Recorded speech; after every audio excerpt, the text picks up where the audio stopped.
December 16, 1944. Early morning in Mona, Germany. The earth was frozen and the air cut like glass. Another wave of American artillery rushed overhead and the sound rolled across the forest like a storm. Something felt different in a way that frightened even veterans. The shells were not tearing into the soil or shattering tree trunks. They were bursting in the air at a measured height above the advancing German lines, and a hard rain of steel fell straight down.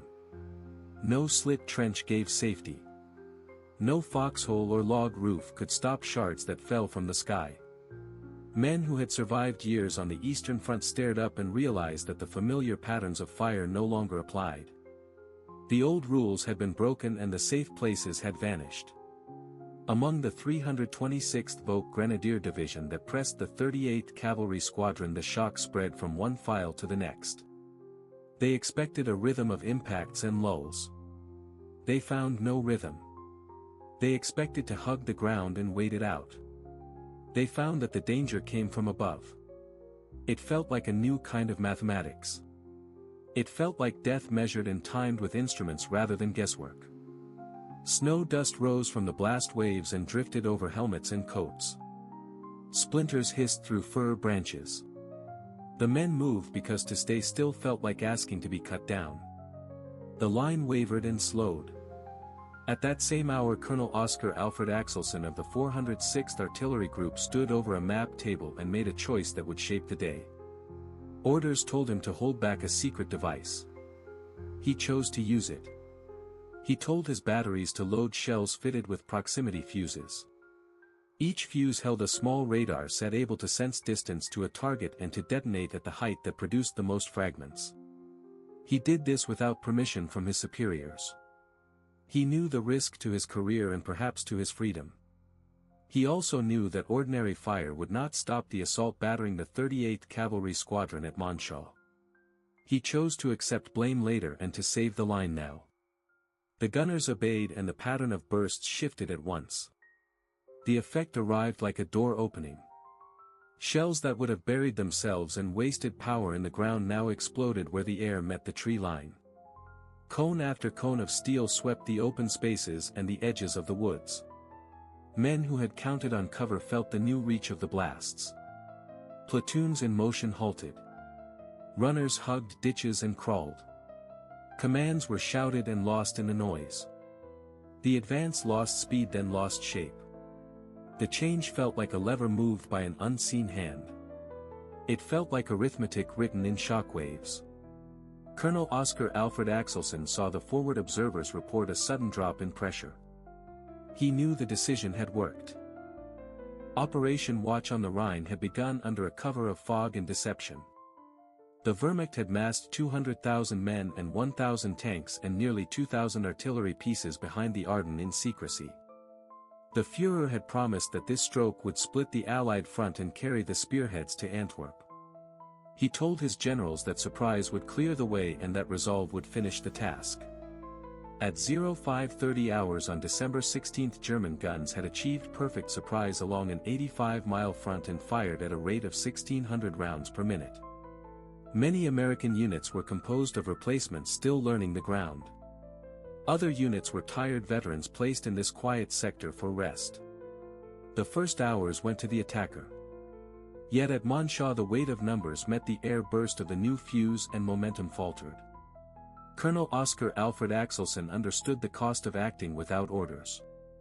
He also understood that delay meant collapse. He accepted that a court-martial might follow. He accepted that history would judge a breach and not the consequence of obedience.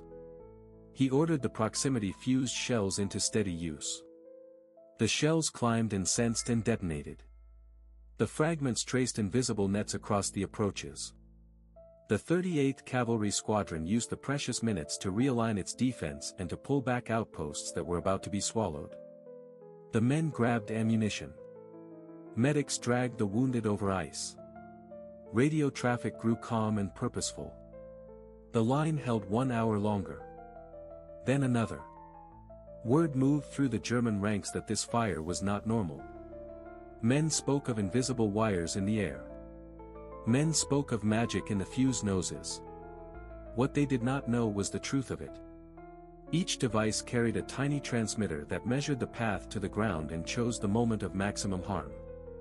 What had been a single blow against soil became a wide scatter over men and gear. Fragment density spiked. Casualties spiked. Leaders saw squads shrink and companies lose shape. The ambition of the morning now met the cost of science. The storm that had promised to roll westward slowed in the timber and the hollows. The promise of Operation Watch on the Rhine had been built on secrecy and speed. The proximity fuse cut into both. The fog still lay in the valleys. The snow still squeaked under boots and tracks. Yet above the treetops a different kind of fog formed. It was the gray cloud of midair bursts that marked the new zone of danger. The 406th Artillery Group kept the tempo.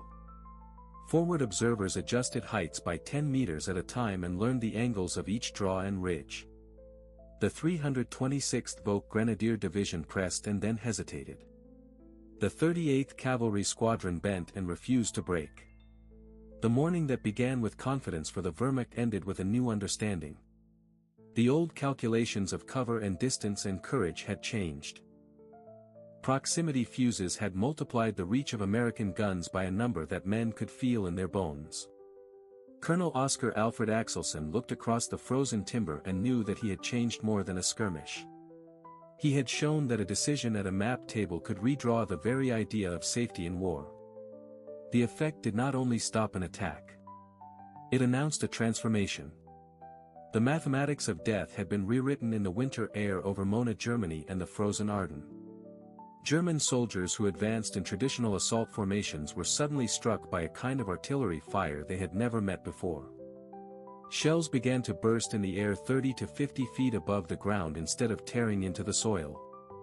Each detonation threw a wide cone of steel fragments that swept over a much larger area than a normal ground burst. Veterans who knew how to survive ordinary barrages were cut down in foxholes and behind tree trunks and in roadside ditches. Every place that had once felt safe became a killing ground. What the men felt as a secret science of death was in truth the meeting of American invention and American industry at their highest pitch.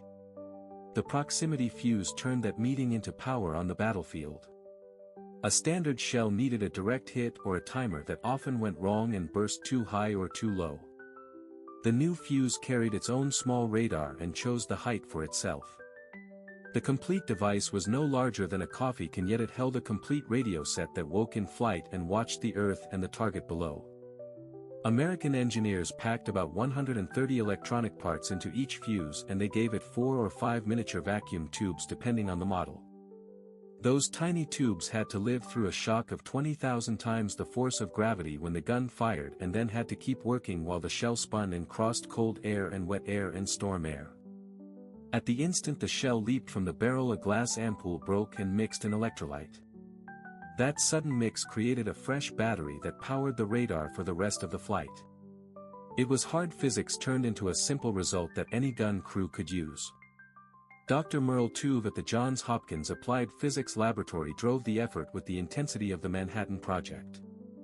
The laboratory worked behind a harmless front that looked like an abandoned used car lot in Silver Spring, Maryland. At the peak of the program, the place employed about 3% of all American physicists. Security stood at the level of the atomic program.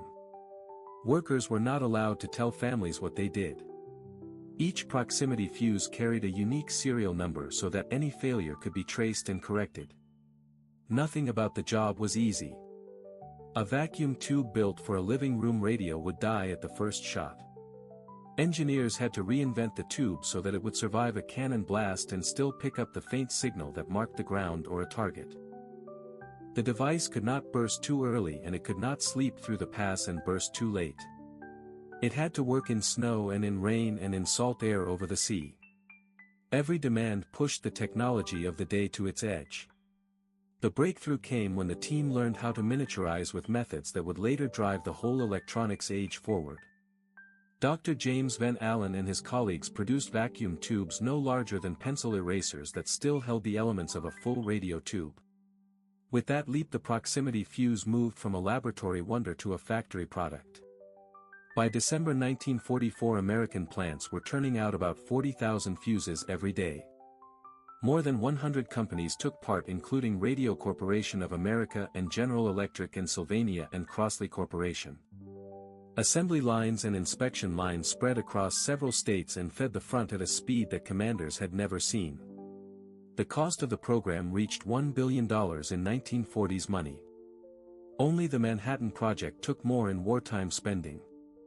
What seemed like a quiet story about wires and glass and solder became a loud change in the field.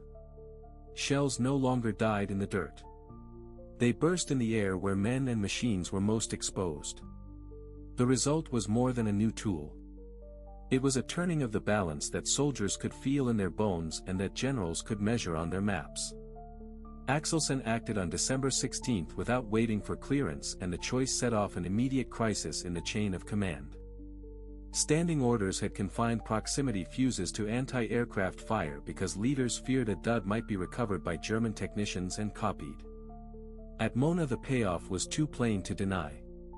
The assault stalled and losses mounted in minutes, and veteran officers on both sides were shaken by the result. Reports moved from battery to regiment and then to Supreme Headquarters through field telephones and secure radio nets. General Eisenhower judged that the situation across the Ardennes demanded more than caution. On December 19 he asked for authority to free the new fuse for ground combat. On December 21 the prohibition ended and every artillery headquarters in the Bulge was told to draw and fire proximity fused stocks. The speed that followed displayed American logistics at full reach.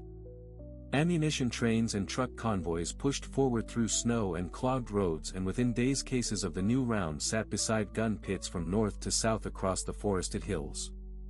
The 463rd Parachute Field Artillery Battalion at Bastonia received its allotment as the German ring closed and the last usable roads were cut. The 420th Armored Field Artillery Battalion with its M7 Priest self-propelled howitzers began to beat back thrusts on the northwest approaches and registered new defensive lines under pressure. The 969th Artillery Battalion, an African-American unit under Lieutenant Colonel Hubert D. Barnes, put the rounds to work southwest of Bastonia where villages and tree lines funneled attacks. Gunners learned the method in a single-fire mission. Load. Set elevation. Fire. Let the fuse choose the height of burst. Forward observers no longer had to walk rounds onto a trench or hedge. The shell found the air above the target and broke there, and steel swept out in a hard flat fan that punished movement and punished shelter. Accuracy requirements eased while destructive power rose, and the effect was that artillery ceased to be a silent partner and became a deciding arm on its own. Bastonia, surrounded but superior, became the textbook case. The 101st Airborne Division held the crossroads, though outnumbered and short of sleep and fuel. Their artillery group included the 463rd Parachute Field Artillery Battalion with 75mm pack howitzers that could lob proximity-fused shells over woods and into concealed draws. From December 19 through December 31, the 463rd fired exactly 7,676 rounds according to the unit record. Shortages meant that only a portion carried the new nose, but each air burst tore at nerve and body alike.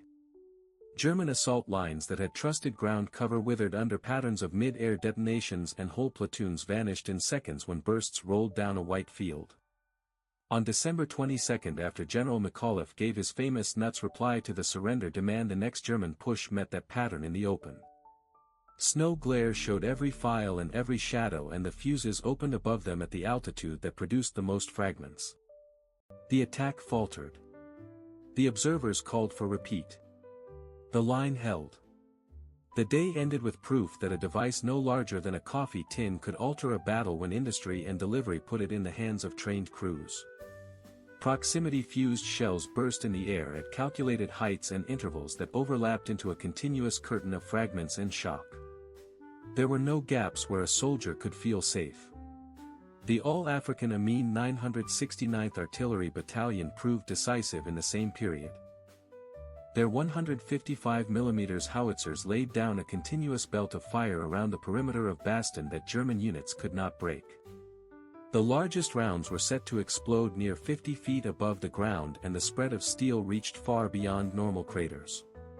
German prisoners later described assaults that fell apart before contact with American lines because the sudden air bursts shattered cohesion and nerve. The Sauer River slaughter became the most closely recorded example of what the proximity fuse could do in battle. It unfolded at the Sauer River near Echton on December 25 and December 26. General George S. Patton and his Third Army were driving north to relieve Bastonia, and he watched the action himself and later noted it in War as I Knew It. A German battalion chose to cross the river while it was partly frozen and believed darkness and fog would hide movement from American eyes. Conventional gunnery would have demanded long adjustment and bracketing, which would have granted the Germans precious minutes to reach the far bank or to take cover. Proximity-fused ammunition erased that delay and removed the guesswork. Patton wrote that his forces caught a German battalion on the Sauer and that the new posit ammunition broke them in the open with air bursts detonating overhead. There was no place to go with the river behind and the fire in front and above. When the guns fell silent, American troops counted 702 bodies. The count was exact and remains one of the rare confirmed casualty totals tied to proximity fuse employment. The efficiency read like an equation without emotion. In only a few minutes a battalion ceased to function with no chance to escape and no effective defense. The shock spread quickly across the local front. German soldiers in nearby formations began to refuse fresh river crossings, and small unit leaders struggled to push patrols beyond the banks. Forest warfare changed as well. The dense growth of the Ardennes became a trap once proximity fuses arrived. In open ground a burst at 30 to 50 feet already killed or wounded across a broad area. In the woods the effect multiplied many times. The shells ripped branches into jagged splinters and hurled them downward and outward like a storm of wooden darts. Some splinters were as long as a man's arm and they flew at hundreds of feet per second with deadly force. Old habits failed. Taking cover behind wide trunks did not help. Foxholes dug into root webs did not help. Fragments and splinters rained from above and negated generations of fieldcraft about how to fight under trees. American artillerymen noticed the multiplier almost at once and adjusted procedures to use it again and again. Forward observers learned to call for air bursts just inside the canopy rather than at ground impact. Gun crews refined the timing of fuses to keep the pattern thick and continuous across assembly areas and likely routes. The result was tactical paralysis among attackers and a rapid erosion of morale. Movement slowed. Orders to advance across open patches or to enter the forest at night drew hesitation. Even when the firing ended, the psychological echo lingered, and that echo protected Bastogne and the relief effort for Bastonia. A single proximity-fused 155mm shell that bursts above the forest roof can wipe clean a space as large as a tennis court. Metal shards from the casing and ragged wooden splinters torn from the trees spread outward in every direction and create a circle of death that no training can beat. German soldiers who had learned to fight among trees discovered that their knowledge failed. When they spread out to limit losses, the wide area effect still found them. When they closed ranks to help one another, a single burst could erase an entire squad. There was no correct move against this new danger. It was technical superiority made visible. The proximity fuse worked with principles that looked like magic to soldiers of the 1940s. Inside each small metal head sat a tiny radio set that operated between 180 and 220 MHz. It sent a steady stream of waves that bounced back from the ground and from trunks and from vehicles and from bodies. As the shell drew nearer, the echo grew stronger. When the echo reached the level tied to the best height for damage, an electronic switch fired the charge. All of this had to keep working under violence that ruined normal equipment. The shell left the gun with a shock that reached 20,000 times the gravity of Earth. Barrels heated the skin to thousands of degrees Fahrenheit and the flight climbed into air that froze breath. The spin of the projectile created brutal outward force. Yet careful protection of delicate vacuum tubes kept the device alive and the system reached reliability above 80%. Tests fixed the best burst heights for different guns and calibers. At Aberdeen Proving Ground the standard 105mm howitzer showed that 30 feet above the surface gave ideal coverage. The 155mm weapons reached peak effect at 50 feet. The rare 240mm shells produced terror at 70 feet and beyond, and they could strip entire grid squares of defenders. This edge in design turned into control of the field. Studies measured gains from 5 times to 10 times in killing power when compared with normal shells.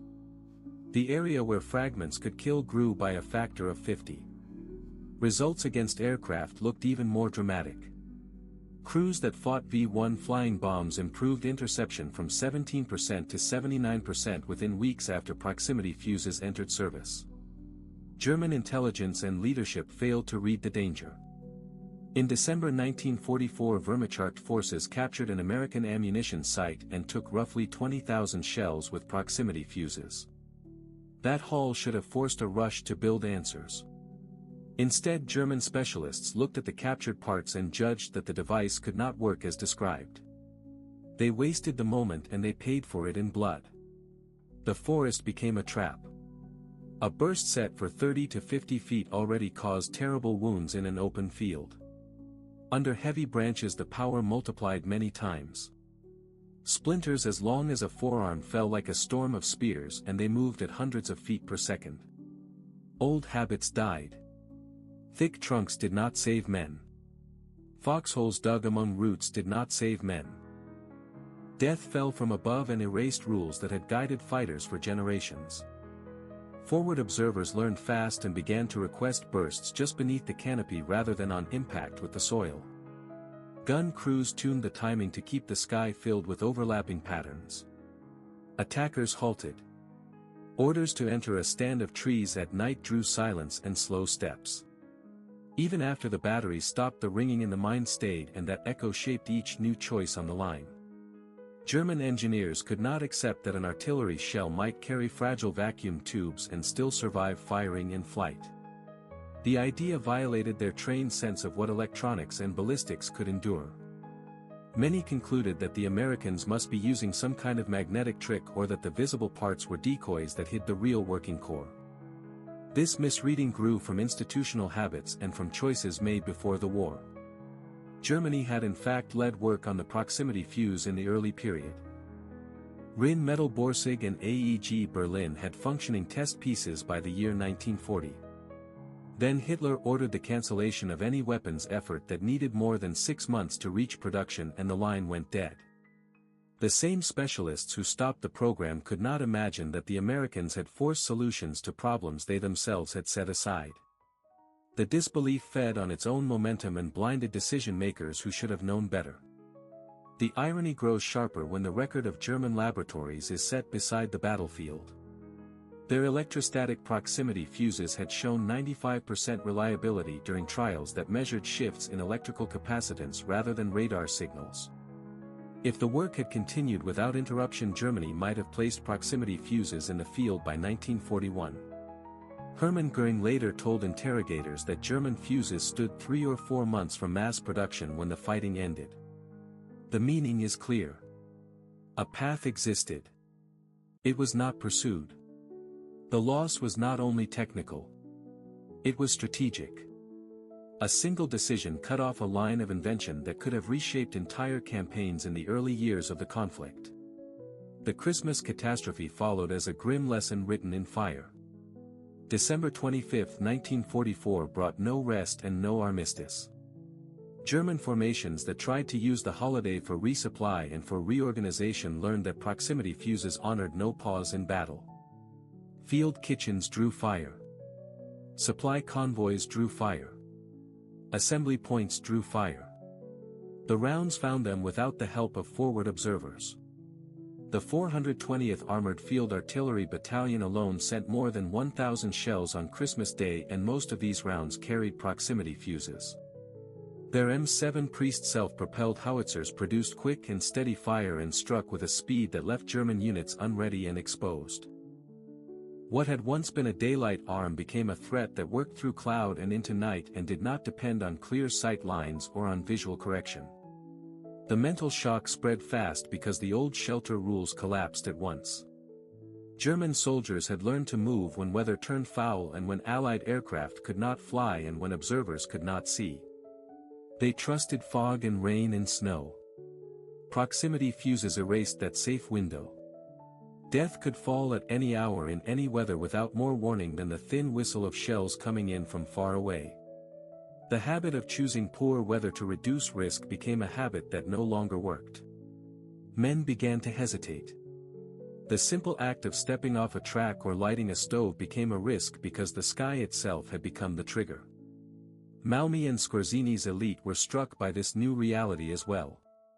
On December 21, SS Colonel Otto Scorzini led his chosen commandos in an attempt to seize Malmedy. These were not ordinary troops. They had rescued Mussolini. They had nearly captured Tito. They had crossed American lines while wearing American uniforms. They represented the sharpest edge that Germany could place in the field. They met proximity-fused artillery that burst above them with a precision that seemed to read their movement and turned their American disguise from a clever tool into a dangerous burden. Exact counts remain debated, but the outcome is not. The attack failed with heavy losses and Scorsese's offensive operations came to an end. The collapse of confidence inside elite formations carried special weight, and it marked the moment when belief in old methods gave way to fear of a device that changed the rules of battle.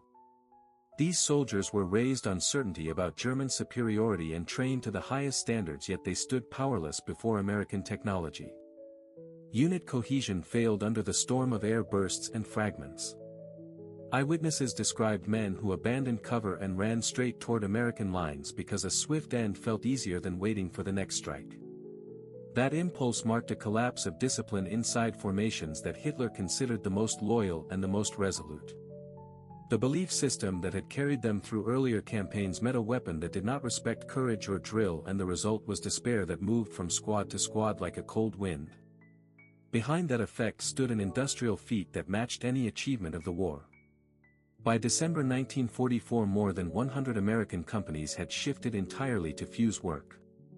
The Crosley Corporation left refrigerators for assembly benches.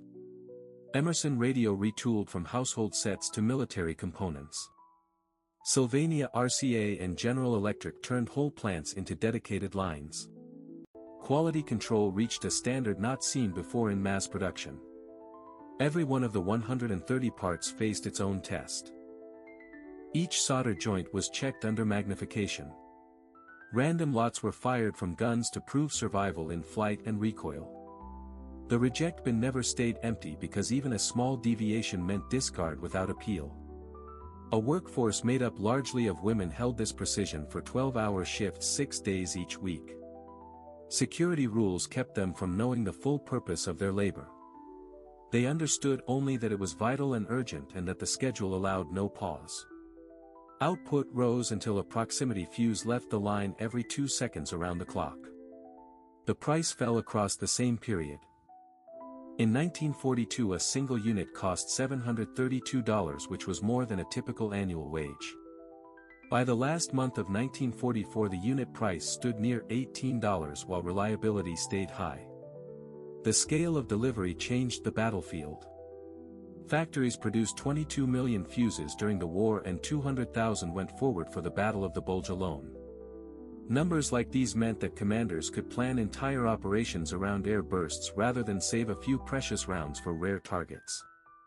The weapon moved from experiment to routine, and routine is what wins campaigns. General George S. Patton grasped the arithmetic faster than most. His Third Army drove to relieve Bastonia and treated the new fuse as a tool for breakthrough. His artillery chief Brigadier General Edward Williams wrote tactics to fit the device rather than forcing the device into old patterns. Williams refined time on target so that many battalions fired in a way that brought shells together over the same grid at the same second. Dozens of proximity-fused rounds detonated at proper height and created a ceiling of steel that no formation could cross. German veterans called that sound the bell toll of death, and the name stayed. During the week from December 22 to December 29, Patton's guns sent 50,000 proximity-fused shells. The result was the opening of the corridor toward Bastonia and the quick erosion of German resistance. Patton later wrote that the funny fuse won the Battle of the Bulge for us and no one near the front argued with that judgment. Elsinborn Ridge provided the clearest stage for maximum effect.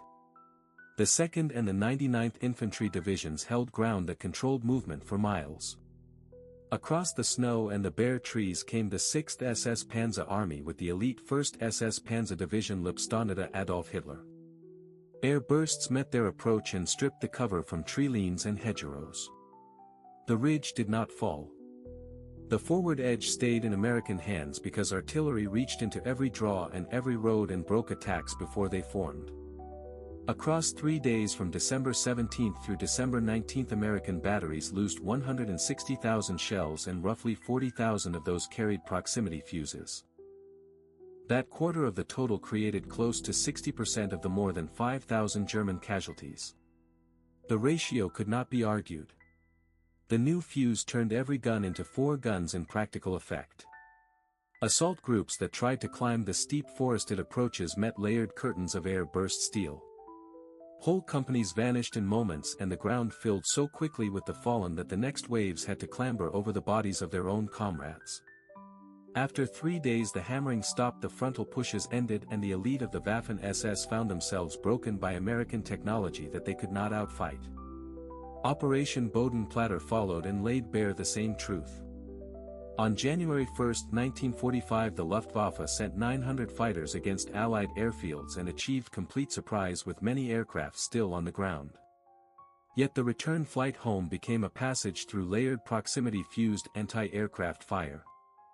Of the 277 German aircraft lost that day, 172 fell to anti-aircraft guns, most using proximity fuses. Crews trained to slip predictive fire suddenly faced shells that burst at the exact height where fragments would do the most harm. The Luftwaffe, which had already been crippled by losses and fuel shortage, did not recover from the blow delivered in a single winter morning. Secrecy could not hold under that volume of use. By early January 1945 too many units had received the ammunition and too many soldiers had seen what it did in fog, cloud and snow. On January 6 the War Department approved a limited public description.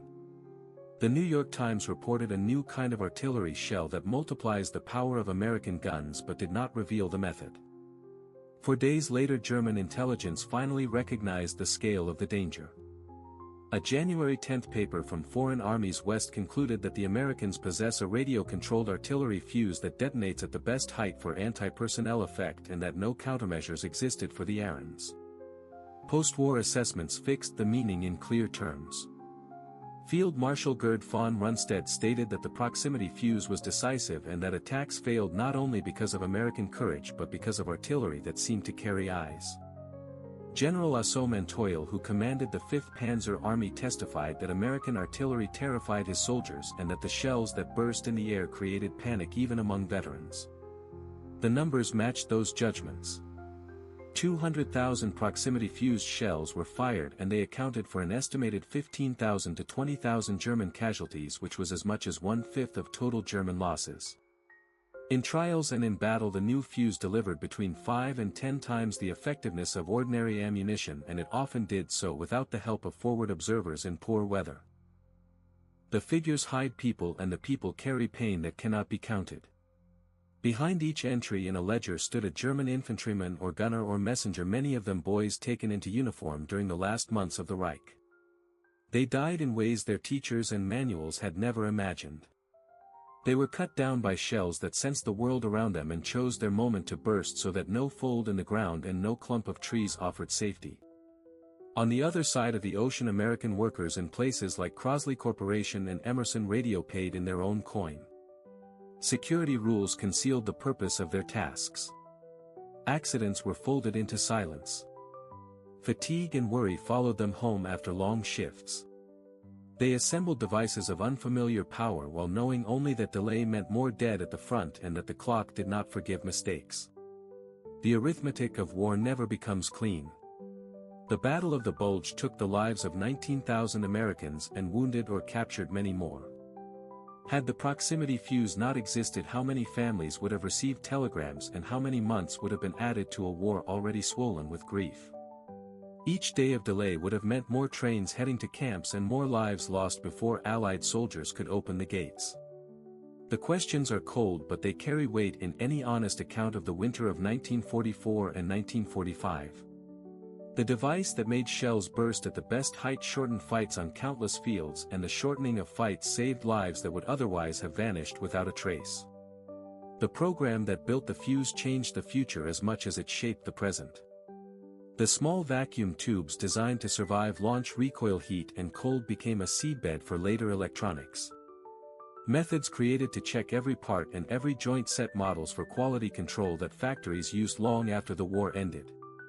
The web that tied together hundreds of suppliers and rushed parts to assembly lines wrote early chapters in modern supply chain management. Out of that same effort came talent that moved beyond artillery. Dr. James Van Allen carried his experience with miniaturization into the age of satellites, and his instruments helped reveal the belts of radiation that encircle Earth. Radar practice refined for the fuse evolved into systems that watched the sky and the sea in peacetime and in war. The deeper idea mattered most. Engineers taught a munition to read its surroundings and to act without further human touch. That concept of a sensor that makes a choice became the base for guided missiles and later for every form of precision-guided weapon. From anti-aircraft batteries to modern smart artillery and bombs, the family tree points back to the winter fields where the first shells listened for their own echo and then shattered the air at the perfect height. What began as a hard fix to a battlefield problem became a philosophy of design that reshaped combat across generations. The battle itself reached its end on January 25, 1945. German forces that had surged westward fell back in disorder. Hitler's last throw had spent men, fuel and aircraft and had gained nothing that could be held. German losses reached roughly 100,000 and American losses climbed to about 75,000 with 19,000 killed. In the judgments written soon after and in the histories that followed, the proximity fuse stood out as a war winner rather than a clever accessory.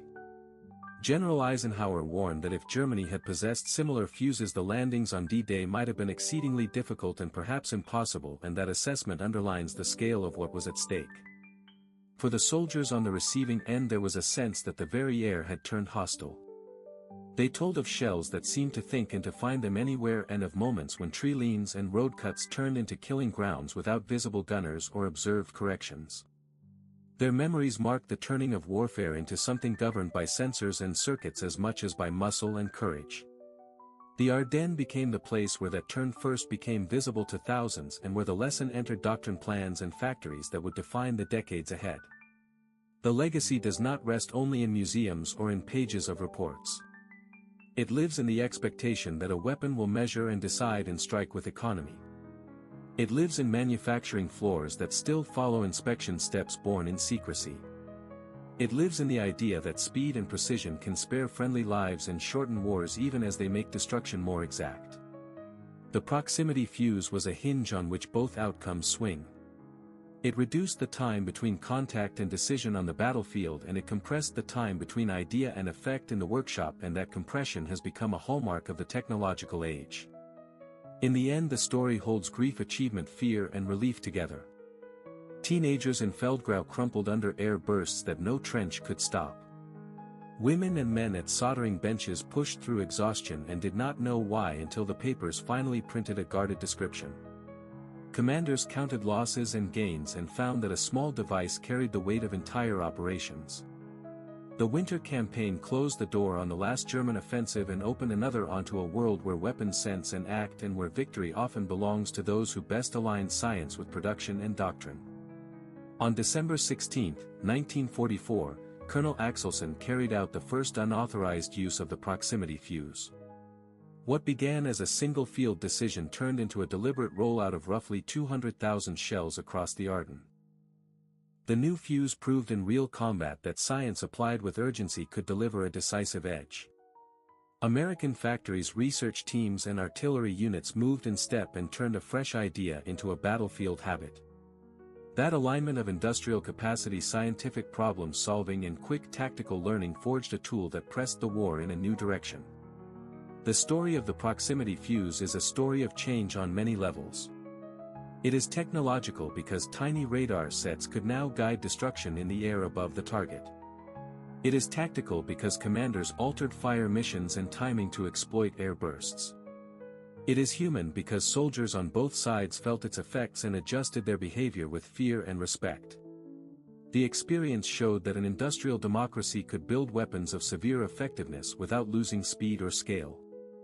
It also showed that innovation could offset fewer guns or men and that the side with stronger science would usually gain the initiative and hold it. These lessons influenced the closing phases of World War II and then continued to shape doctrine procurement and training for decades. In the frozen forests of the Ardennes, a threshold was crossed and modern technological warfare came fully into view. The arithmetic of killing changed when small radar devices rode inside artillery shells and detonated at the right height. From that point forward, the method of waging war changed in practice and in mindset. German soldiers killed under proximity-fused air bursts fell not only to a single engagement but to a wider revolution in military affairs that still reaches into our present world today. The clock starts when the round hits. Dirt lifts, sound compresses, and then the world returns in shards. A rifleman is down, thigh torn open and pumping bright blood. The medic moves before the echo fades, low and fast, counting breaths as he slides. 35 to 40 minutes. That is what the body can give before blood loss and cold make the decisions for you. He lands beside the casualty, checks the scene, then the man. Airway first. No gurgle, no teeth in the throat, no sand caked over the tongue. A palm under the jaw, a tilt, 2 quick breaths observed not given, chest rising on its own. Breathing, yes. Bleeding, no doubt. The red is arterial, crisp and high. Tourniquet now. Strap high and tight above the wound. Twist until the red becomes dark ooze. Time noted on a sleeve in grease pencil. Fingers test a pulse beyond the strap. There is none. Good. The clock buys a minute back. Pressure dressing on the wound. Gauze packed deep. Hands steady though the ground rattles. He scans for a second source. Entry, exit, bone. No exit. That means fragments. Sulfa to the edges, dressing cinched until his knuckles pale. The patient moans. That is a good sign. He can still fight. Pain control is a tool, not a comfort. The medic checks pupils, tracks the eyes, confirms there is no head strike, no slow confusion that would warn of a hidden bleed. Morphine syringe comes out. Cap snapped. Needle slid into the thigh above the tourniquet. Dose recorded. The empty syringe pinned to the collar so the next set of hands knows what came before. He steadies the man with words he has said 100 times. Stay with me. Grip my wrist. Count your breaths. The man grips. Shock is the next enemy. The medic pulls a rain cape from his bag, lays it under the casualty, slides a blanket over him, lifts the feet a handspan. Cold steals blood to the core. Cold ends the fight early. He tucks a ration wrapper over a chest graze, occlusive and crude, but enough to stop air from riding the wound. He feels the radial pulse. Weak, fast. He does not waste seconds chasing a number. Fast as shock. Slow as failing. This is fast. Extraction. He calls for 2 men and a stretcher. No sprint. Smooth beats speed. They lift on his count. The tourniquet holds. The dressing holds. The eyes hold on his voice. Down the trench. Across the churned field. Into the cover of a wall. The jeep arrives with a cough and a prayer. The medic loads feet first, secures the stretcher, keeps the knee bent to protect the seal over the wound. He sets a plasma bottle if supply allows, keeps it low and steady so the vein does not blow. He watches the face more than the drip. Color tells the truth. Gray is the slope. The aid post sits behind a hedge and a torn tarpaulin. Light is low. Hands are ready. The medic gives a clean handover in seconds. Tourniquet time. Dressing type. Morphine given. Possible fragments. Pulse fast. Breathing present. Skin cool. The surgeons nod. The patient moves past the curtain. The clock has not stopped, but it now belongs to a team with light, metal, and blood to give. Out in the lane, the medic wipes his hands on a rag that never comes clean, resets the bag, and listens for the next shout. The window remains the same. 35 to 40 minutes. Win them once, and you can win them again.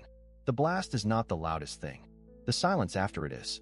Dust hangs and the world narrows to a single figure on the ground, a torn sleeve, a dark spray across pale soil. The medic is already moving. He counts before he thinks. 1, 2, 3. He is at the casualty by 4. First sight tells the truth.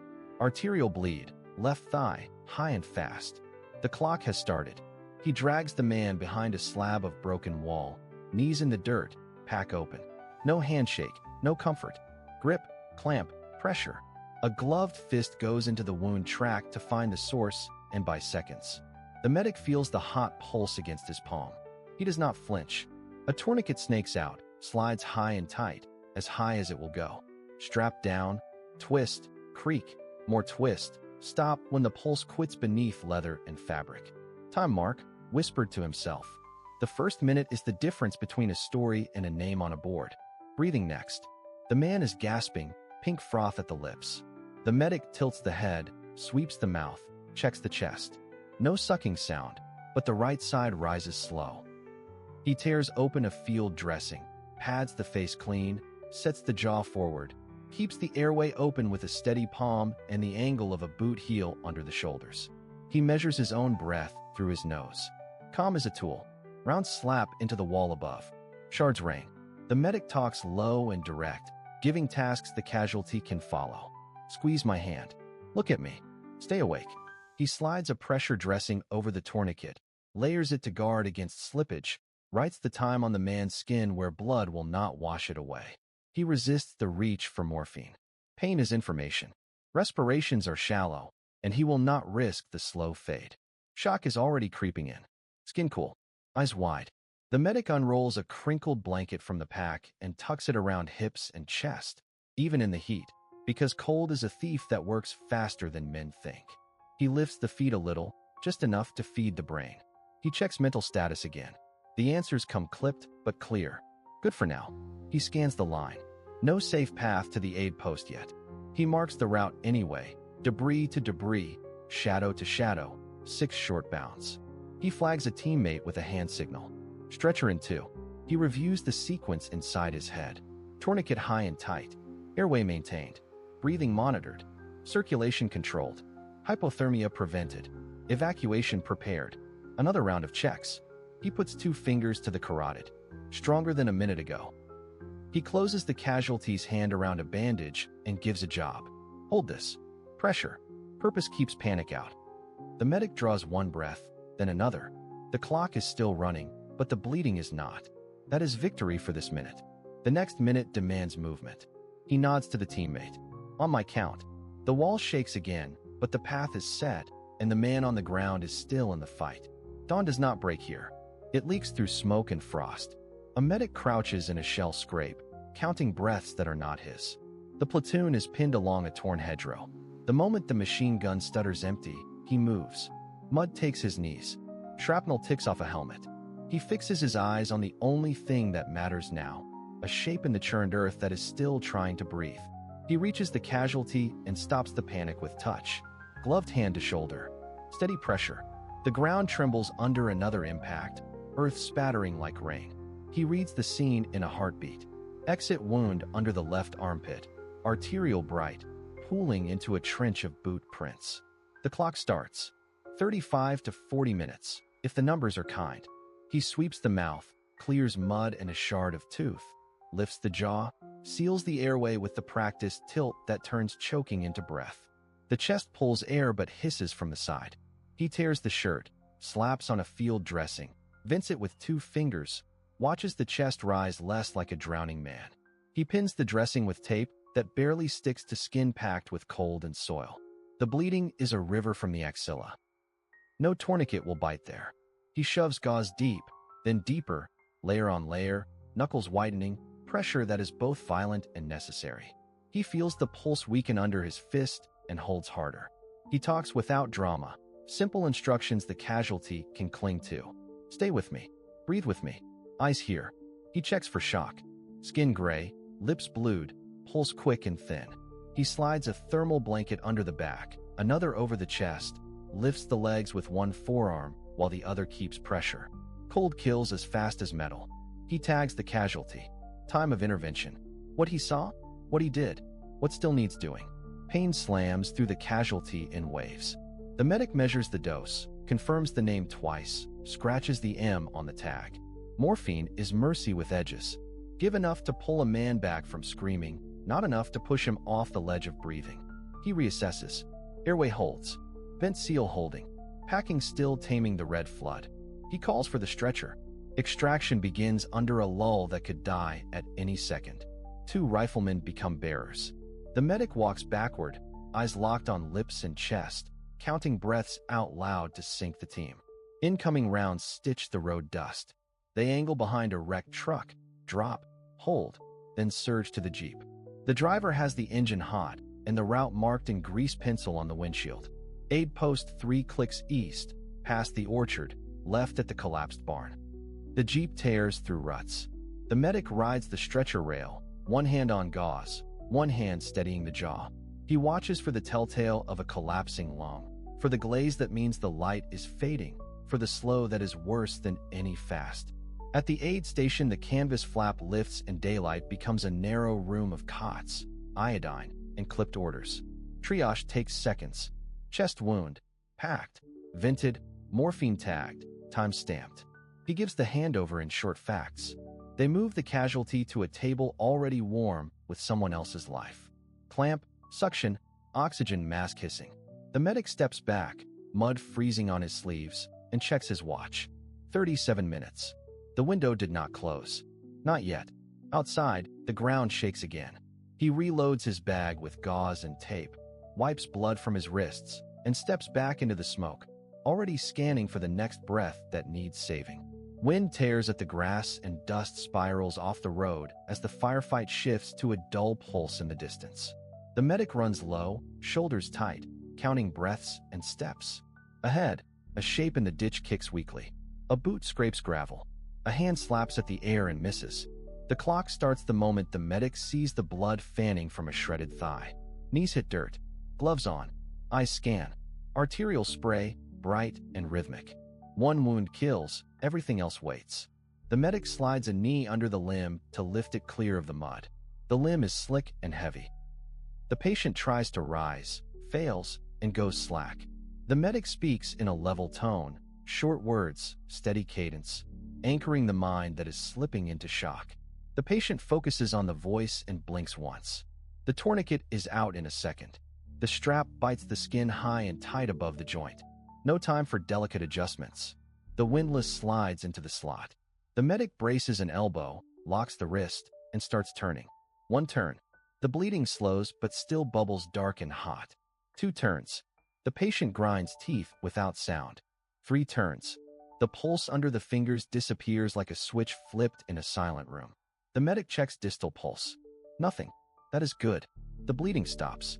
Time mark recorded on the card with a blunt pencil. The clock keeps running, but the worst slows. The patient tries to touch the wound. The medic captures the hand and pins it to a chest strap. Stay with me, the voice says without drama. I need you to breathe. In through the nose, out through the mouth. The chest stutters but obeys. The medic scans for a second wound. There is a shallow gash on the forearm, nothing life-threatening. The tourniquet gets a second pass with a quick visual sweep for creep or looseness. It holds. Pain hammers in waves. Morphine is possible, but only after airway and breathing are safe. The medic listens for wet crackles, sees the ribs rise without asymmetry, hears a ragged but open path. No signs of tension building in the chest. The patient is pale and cold. Shock is prowling at the edge. The medic slides a foil blanket under the torso, tucks edges tight, throws a second one over the shoulders. Heat is life. A round cracks the road 50 meters down. The medic angles the body behind the ditch berm, calls for the stretcher team, and reassures the patient with facts. Bleeding is controlled. We are moving soon. You are not alone. The patient nods once, eyes fixed on the medic's face, skin clammy but no longer glassy. A minute later, the stretcher team arrives. The medic guides the lift, protects the tourniquet from snag and shift, and keeps the limb elevated to discourage seepage. The team moves in short bursts, halting to listen, then sliding again across gravel and root. The aid post is a kilometer away, and that is close enough if the bleeding holds. It will hold because the strap is where it must be and the windlass is locked, and the medic felt the pulse fade beneath firm fingers. For now, life stays. The clock keeps ticking, but the red tide has stopped. Wind tears across the churned field and carries dust into every open wound. The medic drops to his knees beside the fallen rifleman. The clock is already running. Blood at the mouth. Chest barely lifts. The face is gray. Airway first, or the next minute is the last. He plants his knees to cage the head from rolling. No head tilt. The shell blast may have snapped the neck. He braces the jaw with both hands and drives the lower mandible forward. Jaw thrust. Teeth part with a gritty click. A wet rasp leaks from the throat, not enough to live on. He sweeps a gloved finger across the mouth. Mud, a chip of tooth, a clot the size of a thumbnail. He hooks it and throws the mess aside. He listens. No real draw of air. A hand pump rides in the pouch. He works the rubber bulb and feeds the thin tube along the cheek. Suction strips blood and saliva in a red ribbon into the reservoir. The tongue slides back again, heavy as lead. He pulls the chin forward and holds it there. Another listen. Still no rise. Time bleeds away. From the kit, he pulls a simple airway, a curved bite piece with a rigid channel. He measures from the corner of the mouth to the angle of the jaw and turns the flange. He slides it in against the palate, rotates, seats it until it rests behind the tongue. The throat shudders. A cough tries to start and dies. He locks the jaw forward again, opens the mouth wide, keeps the tongue from sealing the passage. He seals his hand over the nose, leans low, and watches the chest. A thin lift answers. Not enough. He squeezes the chest lightly to feel recoil. He counts. Short breaths, steady spacing, careful not to flood the lungs. The color warms by a shade. A shell lands far off and showers the crater with dust. He does not look up. Breathing improves, then falters. Shock is creeping in. He checks the neck for swelling, the mouth for new blood. The airway is still seated. He tries another gentle suction pass. He feels the patient gag and sees a breath. Better. He reaches for the blanket and slides it under shoulders to keep the airway angle. He tucks the edges tight. Heat is life. The medic signals the stretcher team, but keeps his hands where they are. He talks steadily, not for comfort, but for rhythm. Breathe in, breathe out. Match the count. Chest rises to the beat and holds it. He watches the pupils. They tighten from plate to coin. He tips the head a fraction without bending the neck and listens at the mouth. The rasp has turned to a thin whistle. That will do for now. He tags the man for urgent move. Airway secured. Breathing present. He tapes the airway in place with a rough cross of fabric and checks the strap under the chin. The stretcher arrives. The medic rides the side, one hand on the jaw thrust, the other on the shoulder to keep alignment. The world narrows to breath counts and the sound of boots. At the aid post, the light is cold and clinical. He reports in clipped lines. Time down. Method used. Response scene. The team takes over. As he steps back, the patient draws a fuller breath and holds it like a small victory. The medic wipes the mud from his gloves, reloads the pump, and runs back into the wind. Another minute is already ticking for someone else. Mud closes over the boots, and the screaming has already faded to a wet hiss. The medic drops to a knee beside the rifleman, sees the pink foam at the lips, and knows time has narrowed. One palm to the sternum, a sweep along the ribs, a hand comes away slick. The breath sounds are wrong on the right side, shallow and ragged, the chest rising like a torn bellows. The medic does not speak. He works. He rips open the tunic, cuts the shirt, and finds the wound high and lateral, a small hole with a big problem behind it. Air is slipping into the chest and failing to escape. Every second the lung collapses a little more, the heart starts to shift, pressure building where it should not. The medic cleans fast, pulls a seal from the kit, and slaps it on, heel of the hand sealing edges against skin and hair. He watches. The next inhale drags. The exhale fights the plastic. The flutter is not enough. Breath is still losing ground. The medic checks the neck for the telltale chords, the trachea for drift, the skin for that crackling feel that means air is marching under the flesh. Decision time. He readies the needle, measures against ribs 2 and 3, finds the mid-clavicular line by touch and habit. He braces the man with his knee, looks for the moment between the shell bursts, and drives the needle in. A rush of trapped air hisses out, hot and furious. The chest rises. The next breath is still shallow, but it is a breath. There is no safety here. The squad throws a smoke screen that barely takes, and the medic cinches a bandage around the seal, anchors the catheter, and signals for the stretcher. The carry is a stumbling dance over roots and shell scoops. With each step, he watches the lips for color and the eyes for fight. He times the breaths against his own. He counts to 4 on the inhale, to 4 on the exhale, steadying the rhythm through example and pressure on the shoulder. Bullets rake the treeline. The bearers duck. The medic does not. He checks again. If the seal fails, the chest will tighten like a fist. If the needle clogs, the hiss will fade. He has learned to listen through gunfire. He cracks the seal edge on exhale, palms down to burp the trapped air, reseals on the inhale. Another breath buys another 10 seconds. 10 seconds by a dozen steps. At the sunken lane, he swaps the stretcher for the Jeep. He packs blankets tight to fight the cold that steals blood pressure, wedges a canteen cup under the head to ease the strain. He marks the tag with big block letters: chest wound, needle decompression, watch for recurrence. He keeps a hand on the ribs as the Jeep bounces, feeling for the rise and fall, feeling for the stutter that means trouble is back. The aid post is close, but close means nothing without air. The medic leans in and speaks with his hands, tapping to cue inhale, pushing to cue exhale, a metronome made of bone and will. The man follows. The breath holds. The line reels them in. The medic only allows himself to believe when the tent flap opens and a surgeon's hands take over. Until that moment, the rule is simple. Keep the chest alive, one breath at a time, no matter what the ground or the sky decides to do. Morphine rides the edge between relief and silence. The medic knows it. The runner knows it. The man on the ground feels it in the raw electric burn that climbs his thigh and drowns his breath. Mud sticks to the bandage. Metal sings somewhere behind the treeline.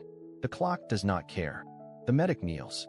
Gloved fingers check airway, check breathing, check the pulse that flutters like a trapped moth. Blood loss controlled, tourniquet set. He reaches for the morphine syringe from the pouch. Not because pain is an inconvenience, but because pain is a thief. It steals breath, steals focus, steals the will to live. The dose is a tool. It is not comfort. It is not mercy. It is a decision. He looks the casualty in the eyes. Stay awake. Keep looking at me. He says it without spectacle, because words are also a tool. He pinches skin high on the outer thigh, chooses a side away from the wound, and pushes the needle through with calm, even pressure. He empties the syringe, withdraws, checks for bleeding, tucks the spent capsule where it will be found. He marks a bold letter M and the time across the helmet band and again on the casualty tag. Discipline begins with records. No second guessing. No mystery in the aid post. Breathing check. Count to 10, slow and steady. He watches chest rise and fall, listens for the shallow drift that means trouble. Pain eases. The eyes lose their hard edge. The medic does not relax. Morphine does not stop bleeding. Morphine does not fix shock. Morphine can crush a ribcage from the inside if the dose stacks and the lungs forget what to do. He keeps the airway clear, lifts the jaw when the chin sags, measures each breath against the metronome of incoming fire. The runner shifts his grip on the stretcher poles. Can we move? The medic shakes his head once. 2 minutes more. He looks again at the watch. Time since tourniquet. Time since dose. He slides a hand under the jacket, feels skin that is cooling too fast. Hypothermia is a quiet killer. He pulls a shell dressing wrapper over the chest as a wind shield, tucks it tight. He checks pupils. He asks a simple question that demands a sentence for an answer. Name. Unit. The man answers both. Good sign. They move. The world becomes roots, stones, and the weight of a human life. Each stop, the medic repeats the ritual. Airway. Breathing. Pulse. He warns the aid station in his head with every step. 1 dose given. Time marked. Pain present but controlled. If there is a second dose, it will be by order and under eyes that can watch every breath. This is the creed. Pain control without killing. At the Jeep, the engine coughs and catches. The medic leans in, face inches from the casualty, counting breaths against engine vibrations. He feels the man's fingers relax around his wrist, not limp, only less clawed by pain. That is the line he wanted. Not silence, not euphoria. Room to live until the light over the aid post door. Discipline holds the door open. Discipline gets him there. Wind cuts through the trees like a blade. The medic drops to a knee beside the casualty. Pale skin, slow blink, lips turning gray. The clock is running long before anyone notices. Not from blood alone, from cold, from shock. Gloves on, hands sweep for bleeding. Tourniquet is already cranked high and tight. Good. No bright red on the snow. He leans close. Breath is shallow. Words tumble out in fragments that do not make sense. That is the mind slipping under. The medic steadies his voice. Stay with me. Eyes on me. He works while he talks. Airway first. Chin lift. Jaw thrust. The chest lifts a little better. Now the cold. The ground steals heat 10 times faster than the air. He slides the casualty onto a folded poncho liner. Anything to break contact with the earth. A buddy spreads a shelter half. Another buddy rips open a foil blanket. It crackles in the wind. Not enough. Layers are life. Wet shirt cut away. Dry field jacket wrapped tight. Hood overhead. Wool cap under helmet. Armpits and groin padded. Neck sealed. Every gap covered. Shock is a thief. It steals blood flow from the skin and the gut to feed heart and brain. The casualty shakes, then cannot shake. Shivering stops. That is danger. The medic checks the pulse at the wrist. Thread-like. He checks capillary refill. Slow. He marks the time on the back of his glove. He keeps the casualty flat. Legs slightly raised if breathing allows. No food. No water. The stomach is asleep in shock. Fluids by mouth can drown the lungs. Pain roars. Pain burns calories. Pain drains heat. The medic weighs the balance. Enough relief to blunt the spiral. Not enough to slow breathing. He watches the chest. He watches the pupils. He watches the clock. Wind finds every seam. He builds a cocoon. Foil inside. Wool outside. Plastic on top to cut the wind. A hot pack wrapped in cloth slides against the armpits. Another near the groin. Never on bare skin. The heart is a stubborn engine, but it hates cold. Warm the core. Warm the blood coming back to it. Breathing hitches. He listens at the ribs. One side rises less than the other. He checks for wounds he might have missed. Nothing open. The cold alone can stiffen muscles and mimic failure. He coaches each inhale. Slow. Deep. Good. Again. He times the rate. It evens out. The litter arrives. The team lifts on command. Smooth. Level. No bouncing that jostles a fragile rhythm. The medic keeps a hand on the carotid. Still there. Stronger now. He slides a dry scarf over the mouth to trap a little warmth with each breath. The aid post is a speck beyond the treeling. The medic walks beside the litter, eyes never leaving the patient. He speaks in a calm drumbeat. You are warm. You are safe. You will make it to the stove and the light. He believes it because belief keeps hands steady. At the door they hand off under lantern glare. Warm room. Warm fluids. Dry blankets. The medic steps back into the wind. Another call comes over the radio. Cold waits in the trees. Shock waits in the blood. The clock always runs. But tonight one man beats it. From the blast crater the world is noise, dust, and hot metal. The medic drops in beside the casualty. He tastes grit. He smells burned soil and cordite. He forces his breath steady. First look. Massive bleeding from the thigh. The clock has already started. Gloves on. Hand to the wound. Packed gauze and deep. The patient writhes. The medic locks eyes with him and anchors his voice. Stay with me. He tightens a tourniquet high and tight. He cranks until the bright flow turns dark and then stops. He marks the time on the patient's sleeve with a pencil. He checks for a second wound. There is a sucking sound at the ribs. He seals it with an occlusive dressing and peels his palm away. The chest rises. Air goes in. Air comes out. For now that is enough. Rounds slap the rim of the crater. Dirt jumps like rain. The team on the ridge lays down suppressive fire. The medic radios one clear sentence. One urgent extraction. Smoke in 30 seconds. He gives a small dose of morphine and pins the tag to the pocket. He checks pupils. He checks radial pulse. It is thready and fast. He adds a thermal blanket under the shoulders. Cold steals blood. Warmth keeps it. Pop of smoke. The wind drifts it low across the ground. Time to move. The medic clips the drag strap to the patient's harness. He signals the helper. On my pull. They roll the casualty onto his side, slide the strap under the back, and lock it. The medic leads with a low crawl, elbows and knees, head down. The helper shields with his body and pushes the legs. The crater lip grabs at boots. They heave and spill over the top. The world opens. The smoke is thin now. Tracers scratch the air. The medic aims for a ditch 12 meters away. He counts each meter. 3, 5, 7. He hears the casualty breathe in short grunts. He calls out distance to keep the rhythm. 9, 11. They drop into the ditch and lie still. The medic checks the tourniquet and tightens one more turn. He listens at the chest. The seal holds. He feels the carotid. Still there. The litter team sprints in with the canvas stretcher. They lock handles. One knee each. Lift on 3. The medic keeps the head in to watch the airway. They move in a short shuffle to keep the patient steady. The truck waits behind a ruined wall. Engine on. Rear gate down. Bullets slap the paneling. The team loads high and fast. The medic climbs in, straps the casualty, opens an airway adjunct, and sets a line. The truck lurches forward. He leans close so the patient can see him. You are moving. You are safe for now. He calls the aid station. Male. Penetrating chest. Tourniquet left thigh. ETA for minutes. He repeats the time. For minutes. He keeps one hand on the seal and one hand on the pulse.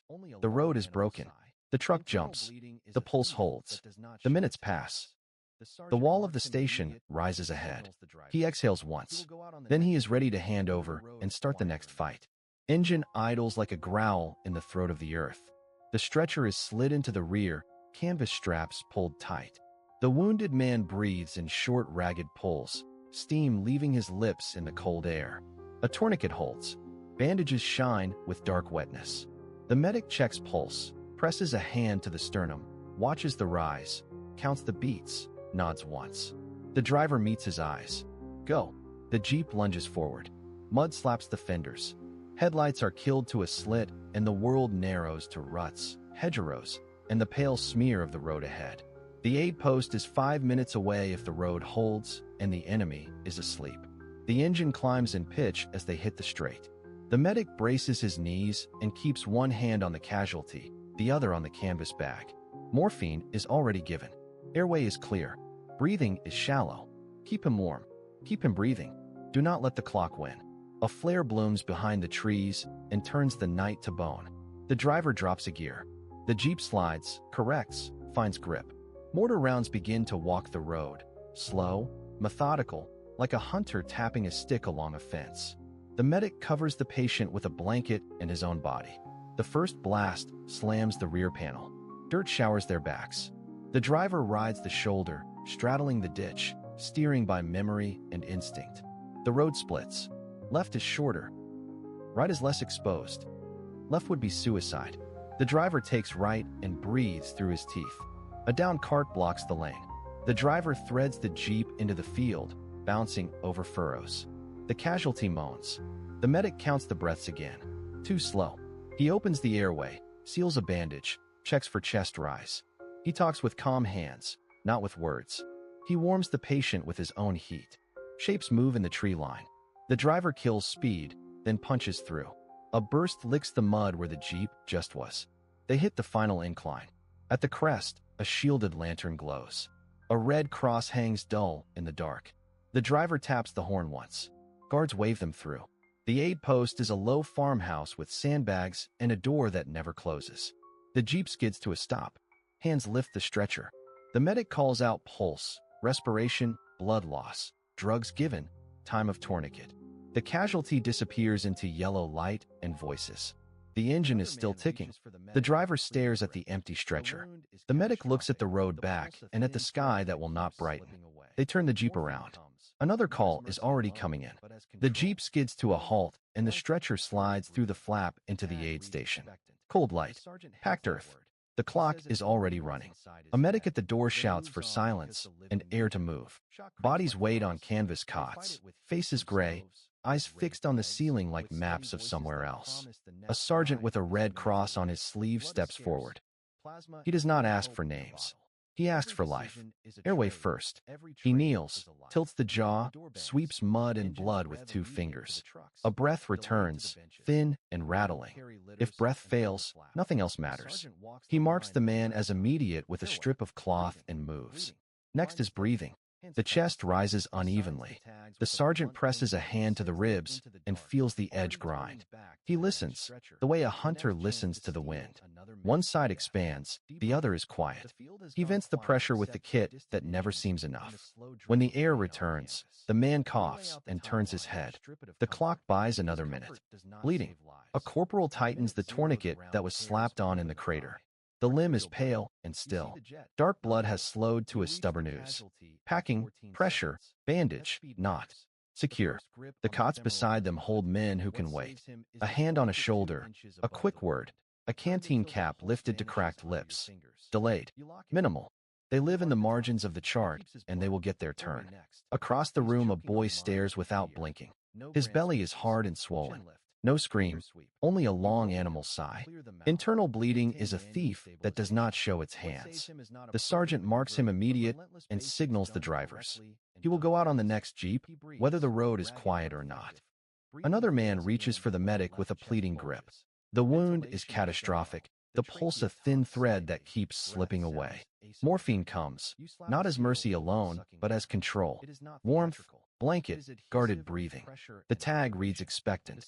The sergeant hates that word. He says it only once inside his head, then moves on because the living need him. Shock creeps like frost. They fight it with heat from stoves, with raised legs, with steady voices that promise the next ride is minutes away. Blood is scarce. Plasma is thin hope in a bottle. Every decision is a trade. Every trade is a life. The door bangs. Engines rev immediate to the trucks, delayed to the benches. Minimal carry litters and hold the flap. The sergeant walks the line one last time. Airway, breathing, bleeding, mind steady, hands fast. He signs the tags with a blunt pencil and sends them into the dark, already turning back to the next stretcher, the next chance to steal another minute from death. Debrief. The field has gone quiet except for distant engines and the slow drip of rain off canvas. We lay out the timeline and strip it of comfort, because comfort does not save lives. At minute 0, the round tears open the thigh. Arterial bright. You see the jet, not a pool. You reach the casualty in 14 seconds. That speed matters. The first grip on the femoral does not. What saves him is the tourniquet 2 inches above the wound, turned until the pulse vanishes under your fingers. You lock it. You mark the time. He keeps his blood. Airway next. He is choking on mud and fear. No grand speeches. Chin lift. Finger sweep. You roll him, clear the mouth, maintain manual stabilization. What saves him is not a perfect maneuver, but relentless basics done correctly and done fast. He breathes, ragged but effective. Breathing fails again when the left chest bulges. Ventilation is shallow. The trachea tugs slightly. Breath sounds asymmetric. You slap a seal over the sucking wound. It is not theatrical. It is adhesive and pressure and observation. The seal buys time. The needle in the second intercostal space would have done the same if the chest had fully collapsed. You checked. You did not waste a needle. That restraint saves others later and does not harm him now. Pain control follows. Morphine is a tool, not a trophy. You dose for relief while guarding the airway. You document. You reassess pupils. You keep him responsive. He stays with you instead of sliding into a quiet, fatal sleep. You do not numb his body at the cost of his breath. Shock stalks him from the first minute. You fight it with warmth and position. Foil blanket. Dry layers. You do not pour fluid blindly that would dilute clot. You elevate the legs slightly. Keep the core insulated. Keep the mind engaged with simple tasks. You ask his name, his unit, the color of the stretcher. He answers. That is circulation you can hear. Extraction is ugly. Fire resumes for half a minute, and the world shrinks to the length of a ditch. You choose the long route behind the hedgerow instead of the straight run across gravel. That choice saves him. The straight run would have saved a minute and maybe cost all of them. The jeep ride is punishing. Every bump is blood pressure leaving his body. You reassess the tourniquet. Still no distal pulse. Good. You check the seal. Still intact. Good. You check capillary refill. 2 seconds. You keep talking. He keeps answering. At the aid post, the surgeon reads your notes like a map. Time on tourniquet. Time of pain control. Findings. Interventions. That paper trail is a lifeline. What did not save him today? Luck did not. Hero speeches did not. The first tourniquet attempt that slipped under sweat did not. The moment you almost loosened it to relieve pain would not have. The shortcut across open ground would not have. The extra minute spent hunting for a perfect device would not have. What saved him? Seconds. Fundamentals. Documentation. Discipline. A team that moved like parts of one machine. He will keep the leg because the tourniquet went on high and went on early. He will keep his breath because simple airway care came first and chest sealing came fast. He will keep his mind because the pain was managed without surrendering respiration. He will keep his life because you did not try to be dramatic. You stayed precise. Snow hangs in the air like ash. The steppe is a white sheet with no folds, no shelter, only the rattle of iron and the thud of hoofs. An anti-tank crew stands by its gun, hands wrapped in cloth, breath turning to frost on the receiver. They have dragged the piece all night behind two exhausted horses, axle creaking, grease stiff as candle wax. Dawn is a gray bruise on the horizon. Somewhere behind that bruise, the Don River lies locked in ice. A veteran gunner from a Guards regiment would later remember the silence before the first rockets, the way the ground trembled and then seemed to lift. Another, a Romanian infantryman from the Third Army, wrote that the snow began to breathe when the shells came in, little puffs leaping from the crust. A German truck driver recalled how the cold made the fuel thick and every engine a question mark. These fragments do not agree on much, but they agree on the cold and on fear. The anti-tank crew works by drill. Breech open, breech shut. Range guessed against a smear of trees and a telegraph pole. The gun captain listens to the far thunder and marks time by it. The battery commander has sent a runner with a scrap of pencil map. The words are spare. Hold the line. Expect armor. Wait for flares. On the ridgeline, a minute flare stutters, then another. Mortars begin to speak, slow and heavy. The crew chief checks the sights again. He knows the threadbare rope on the trail will snap if they shift too quickly. He knows the shells were packed above a camp stove to keep the propellant from failing. He knows the horses will not pull again if this position is lost. Men come forward through the drift, hunched shapes in padded jackets, rifles slung. They cross a chalky road where yesterday a convoy froze with its hoods up and its drivers staring at their own hands. The gunner sees the road and the convoy and feels a clean, sharp resolve. The road is the key. The road is the only dark vein in the white. Far left, a line of black dots unthreads along a hedgerow. Scouts. Then bigger dots, staggered, patient. Armor, or trucks with armored noses. The loader rubs his palms until the skin sounds like paper. The layer counts under his breath the way he learned in training. The commander is not counting. He is watching the horses. The first Katyusha ripple arrives from somewhere beyond sight. It is not a sound as much as a tearing open in the weather. The Romanian veteran remembered that his trench jumped twice, as if nudged by an invisible shoulder. The German driver remembered headlights on and off, signals that no one could read. The gun captain remembers only the sight picture on the first target, the little wobble as the barrel rises in the cold. Fire. The recoil drives the trail into ice. The loader throws in another round, fingers wooden, lips bleeding where they stick to the shell case. Fire again. The target, now larger, keeps coming, smoke feathering from its skirts. The crew does not cheer. They correct. They fire. They correct. The steppe answers. Machine gun lines stitch the snow. A mortar round folds a man near the limber. The horses dance, then turn to statues. The road darkens with figures moving both ways, some advancing, some already falling back. The crew holds. They cannot see the end of the field or the beginning of the river, only the next shape in the sights and the next cartridge laid in the breech. Somewhere the ring is closing and nobody here can feel it. What they feel is the wheel that wobbles, the hand that shakes and then steadies, the breath that burns in the throat. Later there will be dates and maps and arrows.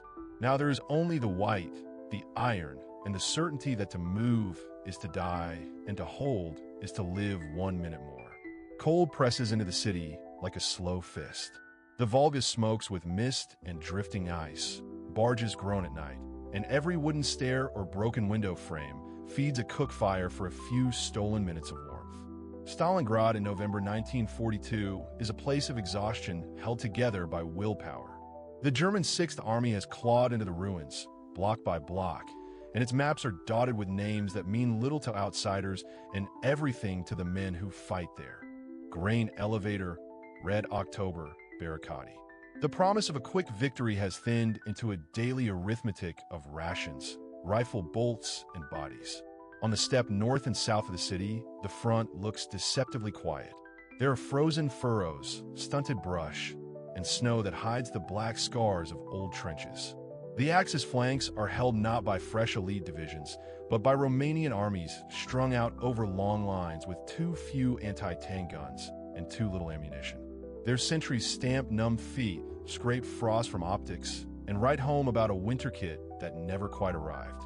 German supply columns grind forward on strained engines and horse teams. Fuel gels, oil turned sluggish, and drivers light small stoves under crankcases to coax life back into machines. Across the river, the Red Army assembles in shadow. Staff officers spread acetate overlays, trace arrows, rehearse timings. Marshals coordinate fronts and armies, and the names of the coming blow begin to circulate only in whispers. New batteries roll up at night, their wheels wrapped in sacking.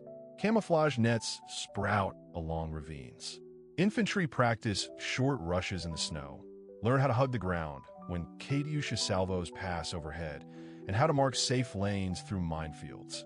Engineers stock fascines and bridging gear, while ferrymen memorize the curves of the Volga under darkness, steering by ruined chimneys and the smell of cordite. Civilians shelter in basements, trading stories, bread, and news. The city breathes and bursts. The crack of a sniper, the cough of a mortar, the long pause of waiting. Medics warm morphine ampoules in their hands. Field kitchens ladle out something hot and thin. A veteran artilleryman remembers the way frost crept over gun trails and how the recoil slammed ice to powder. He recalls that fear felt like a tight, not until the first round went out and training took over.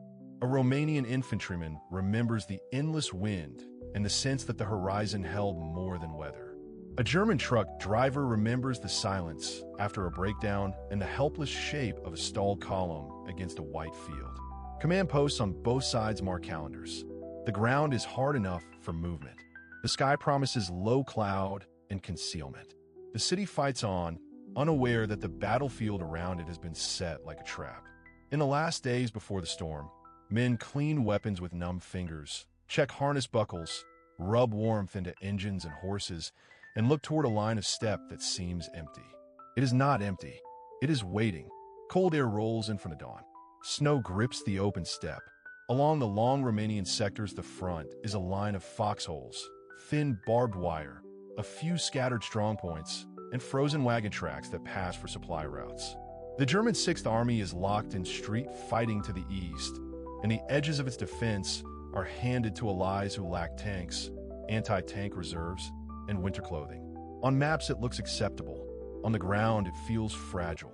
Romanian Third Army faces north and northwest in a broad arc. Divisions are stretched far beyond doctrinal frontage. Companies cover ground that would normally demand battalions. Many guns are the light 37mm type that struggled against newer Soviet armor even in summer, and now the oil in the breech tries to congeal in the cold. The cavalry brigades retain courage, but too few automatic weapons. Telephone lines snap in the frost. Runners carry messages through ground blizzards and come back late or not at all. Veterans of these positions would later describe a daily rhythm of repairs and small patrols. They remembered making fires of straw in pits, so the smoke would not betray them. They recalled hands growing numb while loading shells with bare fingers because gloves robbed them of feel. Morale hangs on small successes, a mine that works, a machine gun that does not freeze, a ration card that actually arrives. Across the line, the Soviet concentration builds quietly. Guns are brought up at night. Camouflage nets go up over ammo stacks. Tank brigades sit in orchards and hollows. Engines tested in short bursts to hide their sound in the wind. Forward observers mark Romanian strongpoints and the gaps between them. The Romanian soldiers see more vapor trails in the morning sky and know that artillery spotting is about to get worse. Supply is the true fault. Horse teams slip on packed snow. Bridges groan under loads they were never meant to carry. Many units have fuel for a single day of mobile action.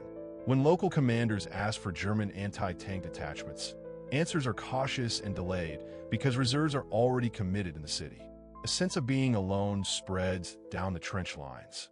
On November 19th, the opening bombardment arrives as a wall of sound. Mortars and heavy guns rake trench lips and command dugouts. Field kitchens overturn. Telephone exchanges die in the first minutes.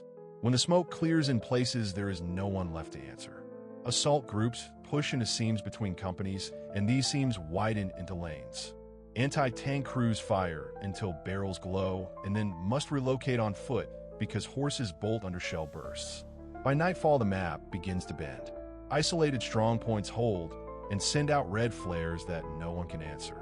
Survivors move to rally points and find the points already overrun. Drivers from supply columns become improvised infantry. In reports written days later, officers note ammunition counts, barrel wear, the number of machine guns still serviceable, and men lost to frostbite. The numbers are not dramatic on their own. Taken together, they describe a shield too thin to stop a hammer. Staff work began far from the front line, on tabletops covered with grease pencils and sand tables. In November 1942, Stavka assigned the Northern Claw to the Southwestern Front under Nikolai Vatutin and the Southern Claw to the Stalingrad Front under Andrei Yeremenko, while Konstantin Rokossovsky's Don Front pinned the German 6th Army in the city. The brief was simple and ruthless. Break the Romanian armies on the flanks, drive armor deep into the rear, seize crossings on the Don and Donetsk, and seal a steel ring at Kalik. Railheads spat out men, guns, and fuel at night.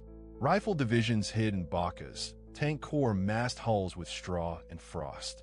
Batteries laid their lines in silence, registering on church spires and lone windbreaks. Signals officers rehearsed code groups until they could tap them in the dark. A Soviet gunner later recalled numb hands warming on the breech as officers walked trench to trench reciting the hour when every clock in the sector would strike together. The order of battle stacked weight where the enemy was weakest. Against Romanian 3rd Army in the north stood layered shock groups, rifle divisions with attached anti-tank regiments, guards mortar brigades with Katyusha battalions, and tank corps forward with T-34s and light T-70s. South of the city, against Romanian 4th Army, Yeremenko concentrated another fist built around mechanized formations and cavalry for exploitation across the open steppe. Engineer brigades prepared fascines, corduroy ramps, and assault boats for the frozen banks. Behind them, truck columns of ZS and Lend-Lease Studebakers weighted with fuel and 76mm shells. Reconnaissance in force felt for seams. Prisoners spoke of thin anti-tank belts and artillery short of shells. A Romanian rifleman later remembered 2 guns to a kilometer and horses standing hitched because fuel had run out. A German driver told of roads polished to glass and orders to keep moving without chains. At H hour on November 19th, the Northern artillery prepared to breach in tiers, from heavy guns to battalion mortars. Forward observers walked the barrage by stopwatch. Tanks rolled as the last salvos lifted, infantry clinging to engine decks to save their feet from the drifts. Anti-tank teams followed with sledge ZS-3s, cursing frozen grease that turned traverses to stone. By afternoon, villages that had anchored the line were burning and the shock groups were through. The southern attack opened the next day to maintain the tempo and confuse the defenders. With both claws moving, staff officers shifted fuel dumps forward and retasked reserves by radio. The plan's heart was not a single breakthrough, but the synchronized advance of many small blades cutting lanes for the armored exploitation. Within hours, the map pins were no longer static symbols. They were columns in the snow, converging on a single name, Kalik. In a steppe the cold did not wait for orders. It arrived before dawn, a dry iron breath that turned oil to paste and men to statues. Mechanics moved first because nothing else could move. They banked charcoal braziers under truck sumps, shielded with scrap sheet metal, and fed the fires until the crankcases felt alive again. Fuel drums lay on their sides by the field kitchens, warmed by steam from kettles so that the gasoline would flow. Carburetors iced while engines idled, and air filters clogged with snow dust that looked harmless and behaved like ground glass. Horses saved time and lost weight. The anti-tank gun sections hitched 45mm pieces to 2 horse teams, runners wrapped in sacking, traces stiff with frost. A driver from a guards division later recalled that the animals learned the road before the men did, heads down into the wind, pausing at every drift as if measuring it. Fodder was rationed by handfuls. When oats ran short, bundles of straw were hammered free of ice and mixed with whatever could be foraged from abandoned hayricks. Harness buckles burned through gloves. Frost formed a white beard on every muzzle. Engines that did start complained. ZS and GZ trucks groaned forward in low gear, coolant thick as soup. Crews thinned gear oil with kerosene and prayed that the mix would not shear under load. At every halt, a man checked the radiator cap with a rag, because bare skin welded to metal in an instant. A German driver captured later told interrogators that he kept a small fire tin wired beneath his Opel to keep the fuel line warm, and that it worked until the wind shifted. Gunners worked the same rituals each morning. Breech blocks were stripped, wiped, and kept inside quilted jackets while the gun trails were manhandled into position. Wool mittens came off for the moment of loading and went back on with fingers already numb.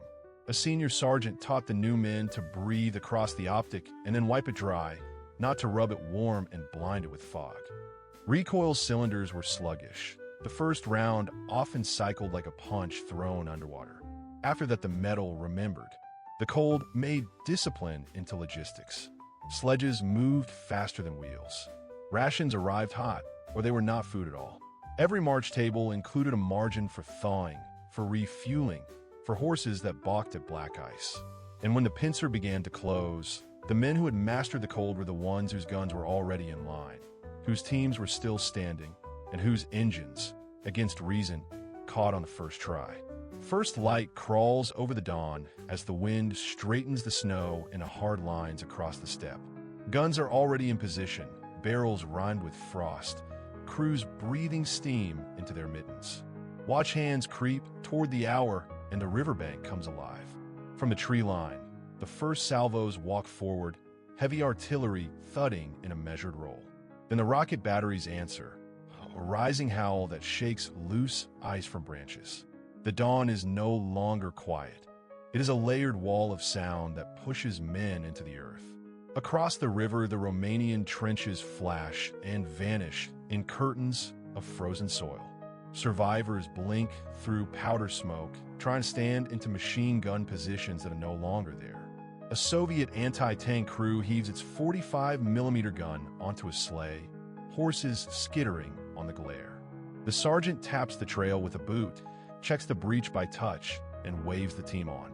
They move by compass and habit because the world has narrowed to snow, smoke, and short commands. Infantry goes first, black silhouettes crossing the pale ground in bounds. Engineers follow with poles and wire cutters, feeling for mines through the ice. Veterans later recall the taste of grit in their teeth and the sickly sweetness of propellant hanging low in the air. They remember how the ground shivered under their boots, not from fear, but from the continuous concussion of hundreds of guns speaking at once. By mid-morning, the barrage lifts and steps, and the pincer begins to bite. To the north, massed rifles and supporting tanks surge through seams where barbed wire and trenches have been leveled. To the south, the same rhythm of fire and advance works across low hollows and frozen car tracks. Romanian units fight stubbornly in isolated pockets, but telephone lines are down, runners disappear in drifting smoke, and anti-tank rifles spark uselessly against sloped armor. On a ridge scraped clean by blast, the anti-tank crew drops trails and sights along a road where dark shapes emerge from the haze. First round, armor-piercing, strikes low. Second round takes a vehicle in the engine deck and it folds to the side. The crew works by muscle memory, numb fingers moving faster than thought. When Soviet tanks crest the ridge behind them, the gun team hooks on again and lurches forward, following the churned corridor of tracks. By afternoon, the snow is trampled into gray paste, the sky bruised with smoke. Prisoners shuffle rearward, weapons stacked in sad pyramids. Dispatch riders bring news that the crossings are holding and that the ring is drawing tighter mile by mile. Men who will remember this day say the cold seemed to lift as the line began to move, as if the steppe itself had loosened its grip. The assault that began at dawn has become a momentum, the first hard turn in a battle that once felt endless. Dawn is a smear of gray over the dawn steppe. Snow hardens under a crust of ice. In slit trenches along the Romanian linemen brace for another artillery registration. But the drum fire that follows is not harassment. It is a moving wall. Earth jumps from the parapet. Wire posts vanish. Phone lines die in an instant. Officers grope for handsets that only hiss. Runners stumble out and are swallowed by the barrage. When it lifts, the horizon seems to move. Soviet infantry rides forward on the decks of tanks, silhouettes merging with blowing snow. Romanian gunners swing 47mm pieces into line and fire until the barrels glow. Rounds slap T, 34 armor, and skid away. Crews shout for the 75s and for German help that never quite arrives. A battery sergeant later recalls the way the recoil sleigh froze and had to be hammered loose with an axe. How the sight picture swam through frost and concussion. On the roads behind the front, supply sledges jam with horse teams, fuel drums crusted white. A driver from a German signals unit remembers the stink of scorched clutch plates and the fear of meeting tanks on a single track lane. Infantry sections try to form hedgehog points around villages that are already burning. A priest blesses a cartload of wounded and is cut off when the flank folds like wet canvas. Maps drawn in neat ink lie. The Soviet attack is not a neat arrow. It is a frayed brush that paints across the whole sector. The Romanian Third Army has too few anti-tank guns, too little ammunition, and almost no depth. Platoons fight where they stand, then splinter under steel and tracks. A captain counts 12 tanks in his field of fire and watches them pass as if a river has shifted its bed. He orders a pullback to a ditch line that no longer exists. German liaison officers promise reserves. Stooges grind up from the rear, belching cold smoke, and knock out a handful of tanks before vanishing in snow squalls. It is not enough. By midday, the gun lines are riddled. Communications are runners, flares, and guesswork. A medic binds with torn cloth because proper bandages are gone. A telephone lineman crawls a kilometer of wire and returns to report that there is nothing left to connect. By afternoon, the pocket holes appear. Not a route yet, but channels where men flow backward because no one can stand against iron that keeps coming. A Romanian corporal remembers the sound of tank tracks on frozen stubble and the heavy quiet after his last round. He and two others drag their gun off the road to save the team. The horses refuse to move. Night does not bring relief. The cold deepens, the wind picks up, and red tracer lights the cut lines of retreat. Signals from Army level are optimistic and late. Local orders are simple. Hold if you can, fall back if you must. Do not break. But the front is already broken, not by panic, rather by arithmetic. Too few guns, too thin a line, too many breakthroughs. By the time the steppe goes black, the collapse is a fact, and the pincers are closing somewhere out in the snow. They speak in measured voices, as if the cold of November 1942 still lives in their lungs. A Soviet anti-tank gunner remembers the weight of the 45mm barrel as the team drags it behind two tired horses. The breach closes with a stubborn click. On the steppe, a commander taps a map, and the gun line crawls toward the dawn.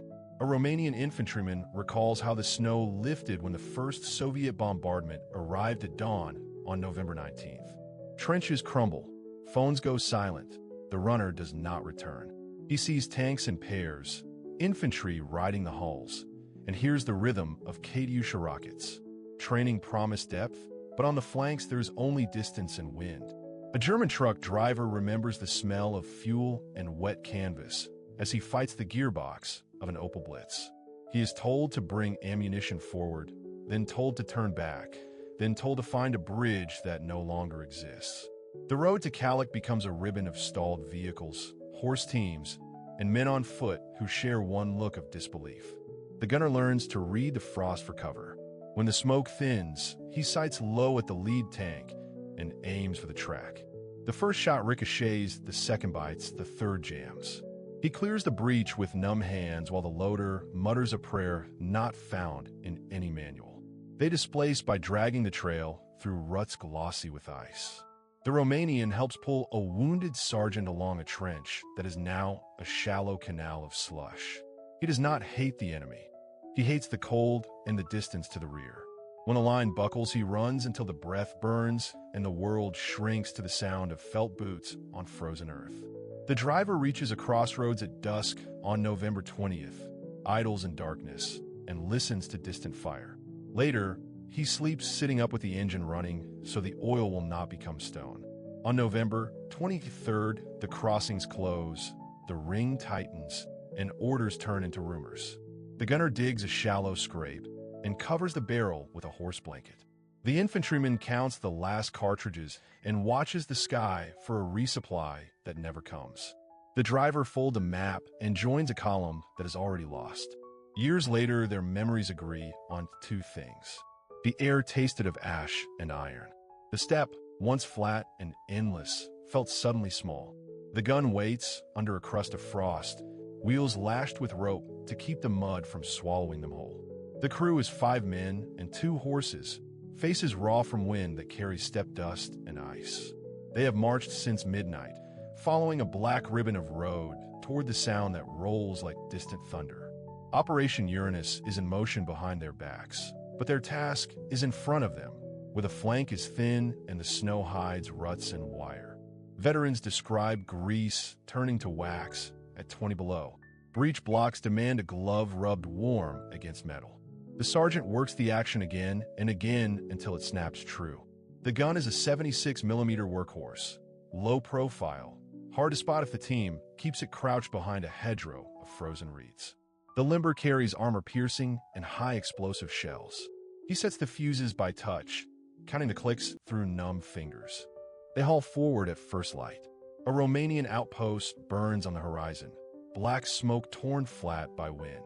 The gun commander reads range off the map and the land itself. He knows the distance by the size of a telegraph pole, by the span of a culvert. The layer finds a gap between 2 willow clumps and settles the sight. Through the glass, everything shivers. Heatless waves from a line of engines idling beyond a shallow rise. The first target shows as a dark wedge. The commander calls fire. Recoil slams, the trail bites, and the gun kicks back half a wheel turn. The loader is already moving, shoulder to crate, crate to breech, a rhythm older than fear. The second round is faster. The wedge becomes smoke and a hard shape stops in the snow. Horses stamp and snort. The driver throws a blanket over their eyes to keep them from bolting when the earth shakes. Enemy return fire comes as dust puffs and whips of tracer.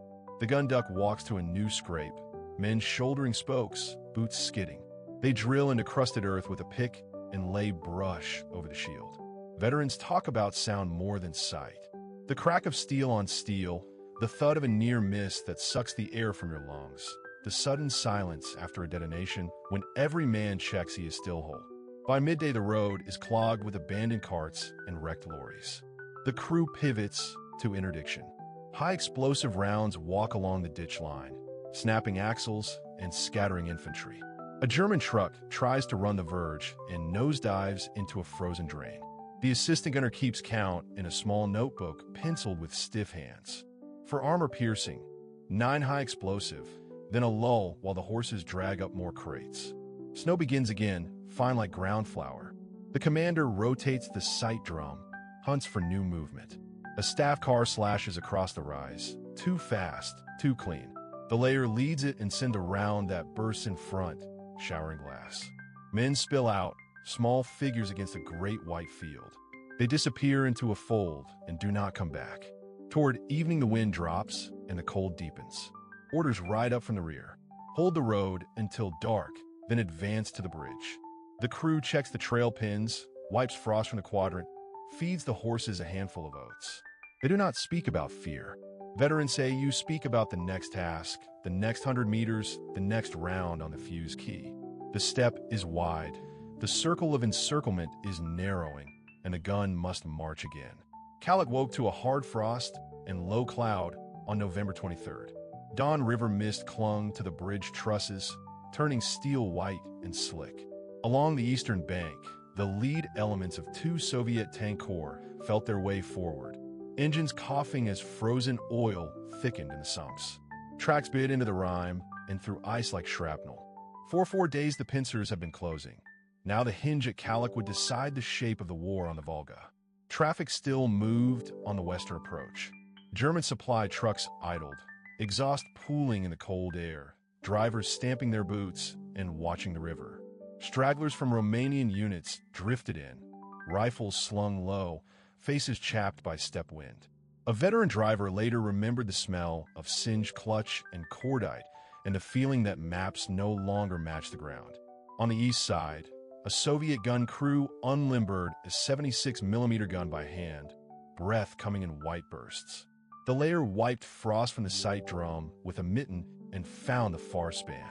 He would recall eyelashes freezing together and the way the recoil sled felt sluggish, as if winter had reached into the mechanism. A tanker nearby drummed gloved fingers on an armor plate to keep blood moving and listen for the signal to surge. It came as a ripple of fire along the river road. T-34s lunged from dead ground, bow guns hammering. The first rounds reached the head of the column on the bridge. Trucks fishtailed, crews bailed out into the trusses. Behind them, Soviet infantry ran bent low, hauling grenades and wire cutters, the leather of their harnesses already rimed with ice. The gun crew fired, slewed, and fired again, walking shells across the span to break the jam and silence a flak half-track that had spun its gun toward the east bank. South of town, another spearhead pressed in from the steppe, antennas whipping, commanders hunched in open hatches. Radio reports crossed in clipped bursts. Contact imminent. Road cut behind the station. Enemy falling back toward the gullies. A liaison officer scribbled the time, hands trembling from cold more than fear. By mid-afternoon, the jaws met. Tank platoons from north and south recognized one another by the square outlines of winter whitewash and by the dark shapes of infantry clinging to the decks. Men stood on hulls and waved signal flags.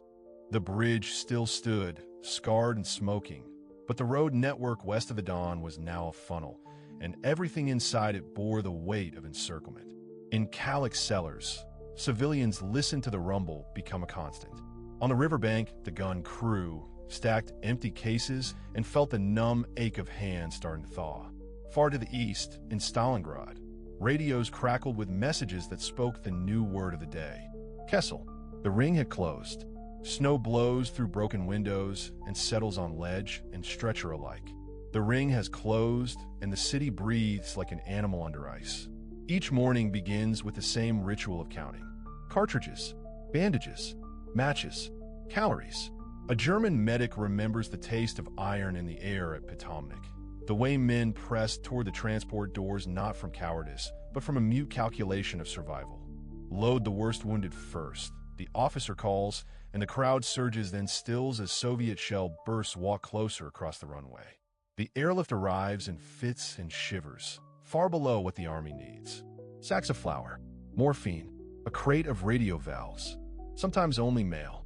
In the ruins and steppe dugouts the day is paced by small fires nicknamed mirages. Fuel is a myth, so men burn splintered doors and ammunition crates, and even the stiff leather saddles. Bread arrives as gray bricks that must be sawn and thawed against a body before it can be chewed. Horse meat stew is victory. A loader from an anti-tank crew notes how long it takes for fingers to stop obeying orders in the cold, and how a mitten drop during a fire mission feels like losing a friend. Grease freezes. Bolts resist. The crew learns to cradle metal parts inside coats to keep them alive. Lice and coughs spread faster than orders. A fell gendarmerie post records the drift of rumor as if it were weather. Relief will break through tomorrow. The Volga is already ours. A bridge exists somewhere to the south. Officers stamp out talk they know is false and quietly keep a list of men who still move well enough for a breakout that never comes. At night, the sky pulses with distant searchlights and the low growl of engines beyond the ring. Hope has a shape and a direction, and it is always just out of reach. Inside cellars that smell of plaster dust and cordite, food is pooled. A Romanian private trades a scarf for a cup of soup. A Soviet shell finds the courtyard, and the dust falls in lazy sheets. The men wait for the next round, and every breath is counted. Water is a task. Snow is melted over a tin of fuel peeled from a wrecked truck. The wounded talk in whispers about home, about the weight of a rifle, about the exact hour the frost took a toll. A driver remembers guiding ambulances by feel along rutted ice, blackout lights, painting only a coin of dirty white 2 meters ahead. Supply briefings turn into triage.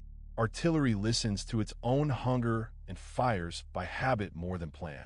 When Potomnik finally closes and the stream bends toward Gumrak, the sense of shrinking grows heavier than the overcoats.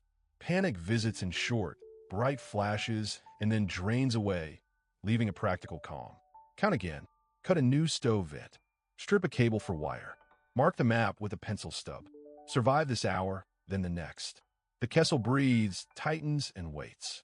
The city and the steppe fall quiet only in brief intervals. After the double envelopment closes at Kalak on the dawn, 2 armies face different winters. Outside the ring, Soviet riflemen warm their hands on oil stoves and scrape ice from weapons that have finally begun to move forward. Inside the ring, the 6th Army counts rations, burns furniture, and marks new graves in snow that never stays white for long. Losses are no longer numbers on a staff map, but empty spaces at mess tables and gaps in gun crews. A Romanian infantry veteran later recalls men who stood firm until ammunition ran out, then tried to pull back through a storm of shells, only to find the roads already cut.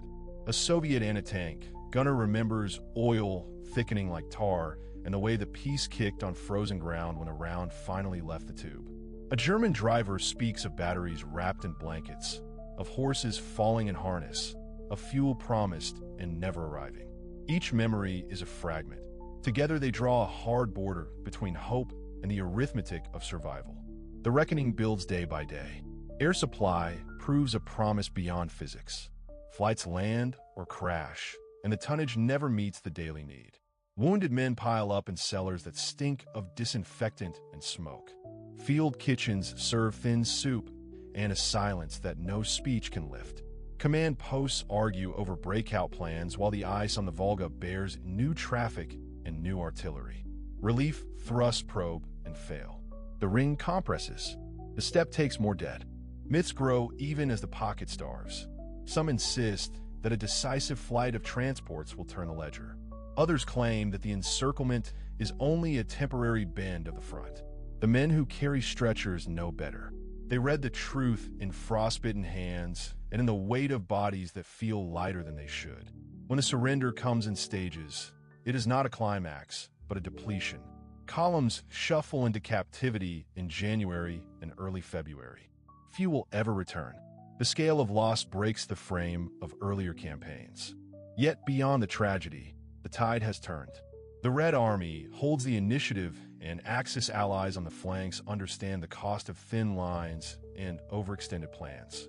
Fact meets consequence on the steppe. The ground is still, but the war has shifted. The river freezes, then flows again toward victory and toward an enduring memory of a city that refused to die. In a cellar, a radio operator coils his line and writes the final message that the strip is closed. The reprisals come like weather. A patrol burns an empty cottage at the edge of the valley and drags a miller into the road for questions. A mother is slapped to the ground because a pilot slept beneath her table 2 nights ago. Fences are pulled down to make a bonfire. The villagers have rehearsed this for months. They spread out, answer simply, produce forged papers, hide nothing that can be found and everything that cannot. When the patrol leaves, the smoke hangs in the folds of the hills and the villagers return to lift blackened beams away from a root cellar where a child has been breathing through a reed. Days later the airmen who made it out begin to write. Short lines in clipped capitals travel by pouch and by chance. A belt buckle left behind becomes a keepsake. A Red Cross parcel arrives in the spring and tastes like another world. Some will come back years later, hair thinner, hands shaking as they cross the meadow and find only apple trees and the faint mound of a grave that never had a marker. The men who stayed keep their silence. They inventory the dead at night, whispering names, aligning memory with the last flight schedules, promising each other that no one will vanish into rumor. Gratitude is a loaf split 3 ways and a hand on a shoulder. Burials are quick, careful, and final. The runway is gone, but when the wind presses the grass flat, the valley still remembers the direction of takeoff. In summer and autumn 1944, the rescue called Operation Halyard did more than lift men from a field. In the hills above the Western Balkans, partisans and villagers cut grass to the roots, carried stones by hand, and laid a carpet of corn stalks so that transport aircraft could land in darkness. A former tail gunner remembered the sound first as a distant river, then the sudden nearness of engines and the smell of hot oil rolling over the field. He had waited weeks in barns and orchards, fed by families who hid him at the risk of execution. The first C-47 kissed the strip, bounced once, and the pilot kept power high to avoid the tree line.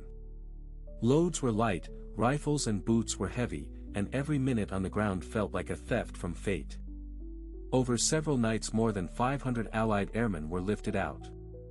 A radio operator recalled how his fingers shook on the key when a flare misfired and the valley went black, and how a farmer steadied his hands without a word. The legacy is not simple. Politics after the war buried names and twisted credit. For decades some rescuers were praised, others erased, and local graves stayed unmarked. Yet the facts endured in flight logs, manifests, and letters home that finally arrived. The myth says a perfect operation. The truth says courage braided from many strands, from pilots who threaded mountaintops to villagers who stood in cold grass and watched the sky for a promise no one could guarantee. Small men moved to the rear. Larger men up front near the door. Lifeboat ration boxes stacked by count, not by guess. A medic ticked off the cases that needed first lift priority. Engines grew from a distant hum to a presence that filled the ribs. Pratt and Whitney thunder rolled over the valley. Torches flared along the edges and were then cupped low. The first C-47 ghosted in, wheels touching dirt with a ripple. The loadmaster took the manifest and ran a finger down every line. He matched faces to numbers in a rhythm that came from months of practice. One crew chief later recalled that the list smelled of damp earth and lamp smoke, and that was how he knew the field was real. The count never felt clean. Men straggled in after days in barns. Some carried wounds. Some carried the guilt of a lost tail gunner. The roster absorbed all of it with careful pencil strokes. When a name did not answer, a partisan guide stepped out of the line and spoke for him. Fever in a hut near the river. The solution was to hold a seat until the last minute. The plane commander nodded. Fuel and daylight were the final judges. Wheels lifted. The torches went black. Silence returned. Then the next file of men appeared from the tree line and it began again. By the end of the first cycle the tally boards showed flights completed and lives moved beyond reach of patrols. Veterans later remembered the arithmetic of hope. 12 here. 18 there. Some nights more. Some nights cancelled. The final numbers would stand in official reports, but in the valley it remained personal. A list, a pencil, a hand on a shoulder, and the certainty that every correct count was a life reclaimed. The engines fade into the mountains and night returns to the field. Men step into the ruts where tires crushed wet grass, boots sinking, hearing only insects and the faint clack of a cooling radiator somewhere beyond the tree line. The last lift has taken the living away. What remains are the lists, the graves, and the fear that daylight will bring patrols who count footprints better than priests count prayers. At dawn the villagers move quickly. The runway of packed earth is raked out, furrows disguised with scattered stalks, smoldering signal pots buried under fresh soil. A boy carries away a panel cut from a flour sack that had guided the approach. Women fold blankets that smell of fuel and smoke. In a nearby orchard, 2 men lift a rough cross and set it straight. A pilot who bled out on the sled to the aid post lies beneath boards cut from a ruined barn. The partisan medic notes the hour on a sweat-stained card and pockets the dog tag for safekeeping. By noon distant engines throb and die. Columns feel closer. Carts are rolled under sheds, and the field becomes a meadow again. The schoolteacher memorizes the names of those who departed in the last flights, a rosary made of manifests. He will send them through a chain of couriers to an address in Italy if the couriers live long enough. The 1st Dakota settles low over the treeline. Partisans hold a rope at the far end to warn off cattle and curious children. Brakes chatter. Tires grab. Before the tail swings straight, the loadmaster is at the door, counting survivors by patches and serial numbers, pushing blankets aside to weigh each pack. A medic checks frostbitten hands and trench foot, nods or shakes, and the list moves on. More than 500 will pass this way before the season turns, but each boarding feels singular and fragile. Night air carries the smell of pine, damp earth, and dope from patched canvas. Turnaround is a ritual learned under fire. Engines never sleep. Fuel goes in first, then the human cargo, then sacks of penicillin and radio batteries for the stay behind. Ammunition is last if there is margin, which there rarely is. The strip length robs them of choices. Every kilogram is argued. A veteran pilot remembered trimming the elevator for an early liftoff, knowing the ridge at the end will not move. He said the airplane felt like a held breath until the wheels unglued. German patrols probe the valleys. Sometimes tracers sew a red hem along the far hill. The perimeter tightens, women pass baskets of spent brass to keep ankles from twisting, boys stamp out lamp glow with handfuls of dirt. The signalman checks wind with a strip of cloth and reports in clipped Serbian and English. A gust steals across the pasture, and the plan shifts again. The ground boss scratches out a new order of departures. Tail numbers replace names to keep the list clean if someone is captured. When a load is too heavy, the pilot looks at faces and asks for 3 to wait for the next lift. No one argues long. An airman leaves his keepsake pistol in the grass to buy the margin needed. Another hands over a steel thermos, a silly weight that suddenly matters. Chocks are kicked free. The tail lifts early, wheels bite where cows chewed the mat thin, and the ship runs out of runway with 6 inches to spare.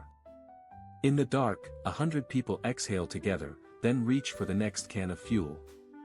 Counting began before the engines even turned. In a barn lit by lanterns, an OSS officer and a partisan clerk sat at a rough table and built a roster name by name. Dog tags on the table. Serial numbers read aloud. Nicknames crossed out. The rule was simple. No paper, no seat. A radio operator who later told his story remembered the fear of duplication.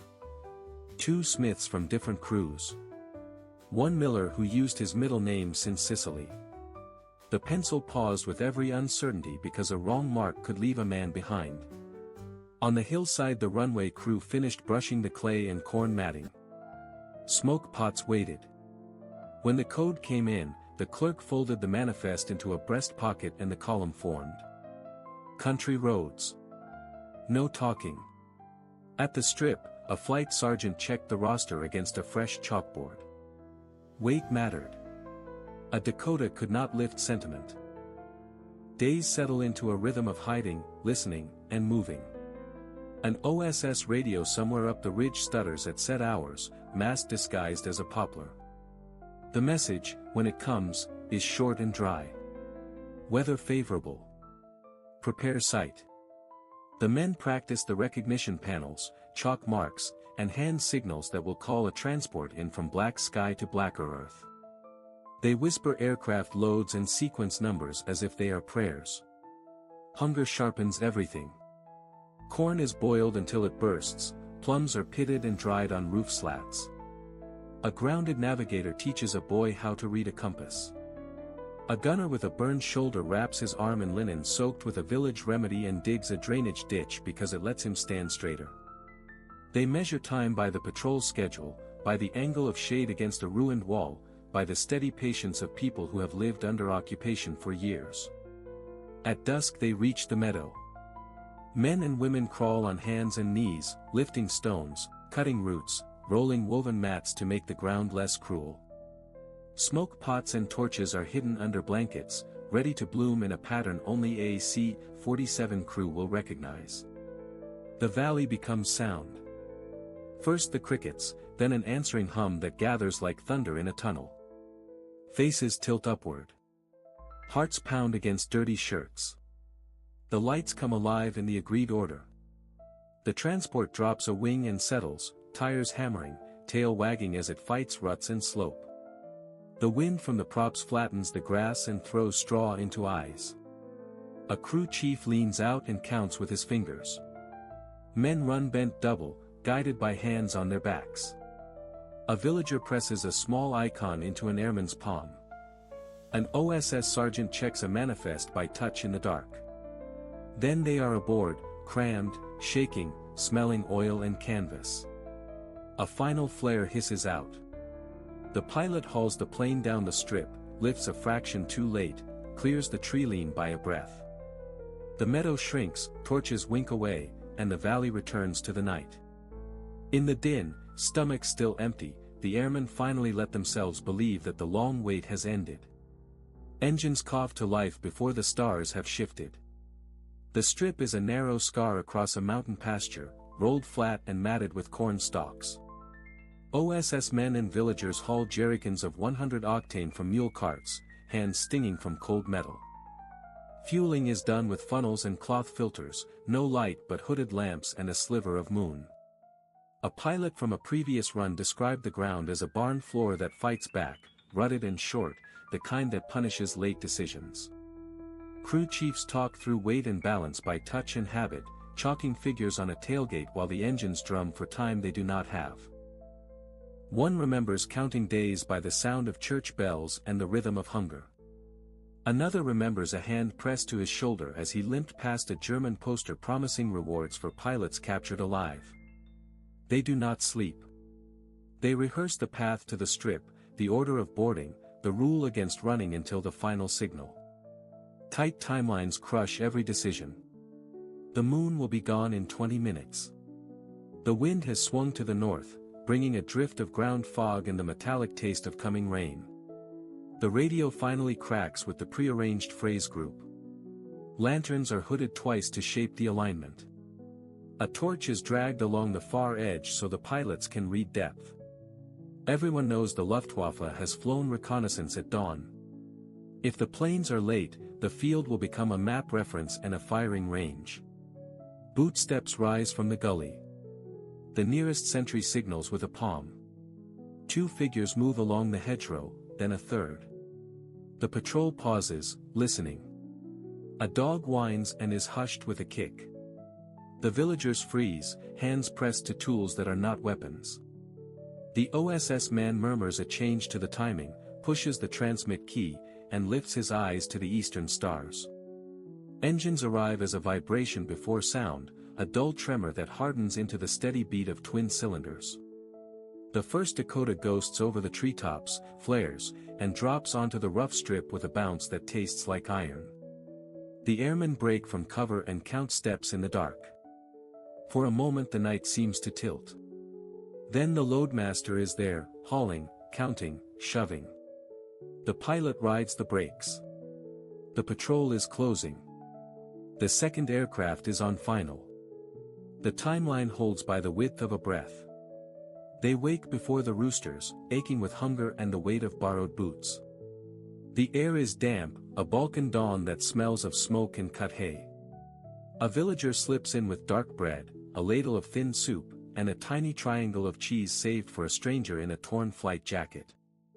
The airman thanks him with a nod and presses a small needle kit into his palm, the last thing from his survival pack that might be useful. He was trained to move at night, to keep low in ravines, to trust codes more than promises. Here, he is learning to trust faces. In pockets ride silk maps creased to softness and a blood chit promising reward to anyone who helps. There are also the codes that change by week, simple sentences that can be spoken without drawing attention. An old woman tests him by asking for a detail of his unit crest and smiles when he answers without hesitation. A teenaged guide appears, threadbare cap, fierce eyes, a rifle almost as tall as he is. They slip through orchards and along livestock tracks, pausing when dogs bark on the far slope. German patrols comb the valleys. A wrong footfall can turn a rescue line into a trap. The tail rocks, the pilot holds it true, and the ship rattles toward a stand of poplars that were supposed to be farther away. Brakes chatter. Dust swallows the lamps. The left wheel skips a hummock and comes back. The transport slows, turns in a grinding arc, and stops with room measured in heartbeats. For a second no one moves. Then the side door swings and cool night air pours into the cabin with the smell of damp hay and wood smoke. A flight mechanic remembers his hands shaking as he counts the first men aboard, passing them canteens and a sack of hard candy saved for this exact moment. A downed navigator limps up the step, ribs taped under a borrowed shirt, eyes wet with relief. He will later say that the engine heat felt like home. No one hears him now over the ticking of metal and the farmyard chorus rising again. Fuel drums roll. Empty canisters go out, wounded come in, manifest scratched with a carpenter's pencil. A radio man kneels in the grass, keying a confirmation to the distant base while mosquitoes needle his neck. The pilot stares at the tree lean and runs the departure in his head, tail into the wind, full weight, no second try. Villagers pass a loaf hand to hand. A shepherd boy touches the cold skin of the airplane with careful fingers, as if it might spook. Engines wind up. The transport shudders forward, gathers itself, and lunges. Grass flattens, stones ping the belly, and for a stretched instant the wheels drum at the meadow's edge. The ship lifts, clears the poplars, and climbs into a sky that seems suddenly vast. On the ground, the lamps wink out one by one. In the cabin, a crew chief exhales and logs the time. Somewhere aft, a rescued airman begins to believe he will see home again. Night holds its breath as the mountain village dims every ember. The cut field is almost invisible, a rectangle teased from corn and rye, its edges brushed smooth by hands that have learned to move without sound. Men and women pass in a chain, laying planks, straw mats, and woven sacks filled with earth to harden the strip. The OSS radio operator cups his headset, counting seconds by pulse, waiting for the code group that will confirm the runway is seen. If the confirmation does not come soon, the pilots will turn back and all this risk will curdle into daylight fear. German patrols prowl the roads below, trucks growling in short bursts, lights hooded. Scouts have reported new checkpoints and a squad detouring toward the ravine. Betrayal is not an abstraction here.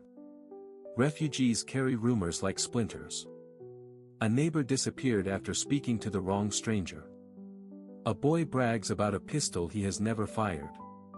The partisans and villagers watch one another with the wary patience of people who farm under artillery trajectories. Downed airmen wait in a barn that smells of cut hay and damp leather. Some still wear shredded flight suits, others have traded for peasant coats. Dark shapes slide out of the sky, a wing and then a fuselage, the landing lights masked until the final seconds. The pilots hunt the fiery L, judge wind by the torch's bend and the tremor in the smoke. The lead Dakota flares high, settles, bumps hard on the uneven earth, and howls as its props reverse and bite the night. Men sprint. The loadmaster drops the gate. Airmen and villagers heave crates of fuel and sacks of flour aside and haul people up the ramp, a line of hands pulling and pushing. Names are checked against a grease pencil board. Fellman stumbles inside and turns to see the second aircraft float in, lower, cleaner, wheels kissing the dirt with a sigh. A sentry fires 2 quick shots into the ground. A warning. Headlights on a distant road blink and vanish. Jibilian keys an update and feels the hot breath of a torch at his elbow. The pilots waste no moments. Throttles forward, tail up, the first aircraft runs the gauntlet of fire and lifts away into stars that seem suddenly close. The second follows. The torches gutter in the prop wash and spring back. Silence pours in after the last engine fades. The field is a black wound again. On the ridge a child laughs once, then covers his mouth. Men embrace without words. Jibilian writes a final note in his log by the glow of a coal. 2 aircraft away. More to follow. The flame has shown the path. The prayer is that it holds until the next night. The meadow is barely a runway, a rectangle carved from corn and stubborn earth, its edges marked by hooded lamps and small fires that breathe smoke low across the grass. The villagers have rolled the field until their hands blistered. Guerrilla sentries ring the hills, listening for engines and for anything that sounds like trouble. The wind is fickle, the ground uneven, and somewhere in the darkness a dog will not stop barking. Far out, two dull stars appear and grow. A pilot rides the blacked-out C-47 down a valley that looks wider on a map than from this cockpit. He holds a steady descent, throttle breathing, flaps creeping to the stop. The crew chief braces for the bump, eyes snapping between the altimeter and the void beyond the windscreen. Behind them, canvas seats wait for men who have been hiding in barns and ravines, counting days by the rattle of patrol trucks on distant roads. On the ground the signal team works through rehearsed motions. A shuttered lamp winks the pattern. Smoke pots tick and flare. A strip of white cloth becomes a windsock, stiff on a pole cut from an orchard. A farm cart is dragged aside at the last moment. A local remembers pressing his heel into a soft patch of earth and feeling water seep up, then throwing down more straw. He does not know how much a transport weighs, only that it must not break through. Engines now, a rising twin roar. The aircraft ghosts over the tree lean, drops a wing, straightens, and commits. Tires meet rough grass with a thud that climbs through the fuselage and into the bones of everyone watching. Near midnight the field lies long and true, a strip of earth pressed flat against the dark. Torches are buried inside tins so the light spills upward but does not spill far. Men test the run by sprinting its length. They count the steps, picture the weight of a loaded transport, and pray they have stolen enough yards from the mountain. Before first light, sentries rotate to the tree line, listening for boots on gravel. The workers lie back in the cut corn and watch the stars fade. An American navigator will later recall the sudden calm, the way the dew lifted like breath from the ground as if the earth itself were waiting. When the dawn wind turns the tasseled edges and a distant engine threads the sky, the valley holds still. A runway has been carved from corn and courage, and the first life it will save is arriving on that sound. Night folds over the hills and the field is only a darker shape against the forest. The partisans move like shadows, hauling fuel cans and bundles of rags. Villagers crouch at the runway edge with sacks of sand and battered buckets. They have one task before the aircraft reach the valley floor. Build light where there is none. OSS radioman Arthur Jibillion kneels beside a wooden crate and checks his set by touch alone. Static whispers in his headset. The code groups are short and tight. Strip prepared. Winds light and variable. No enemy movement observed.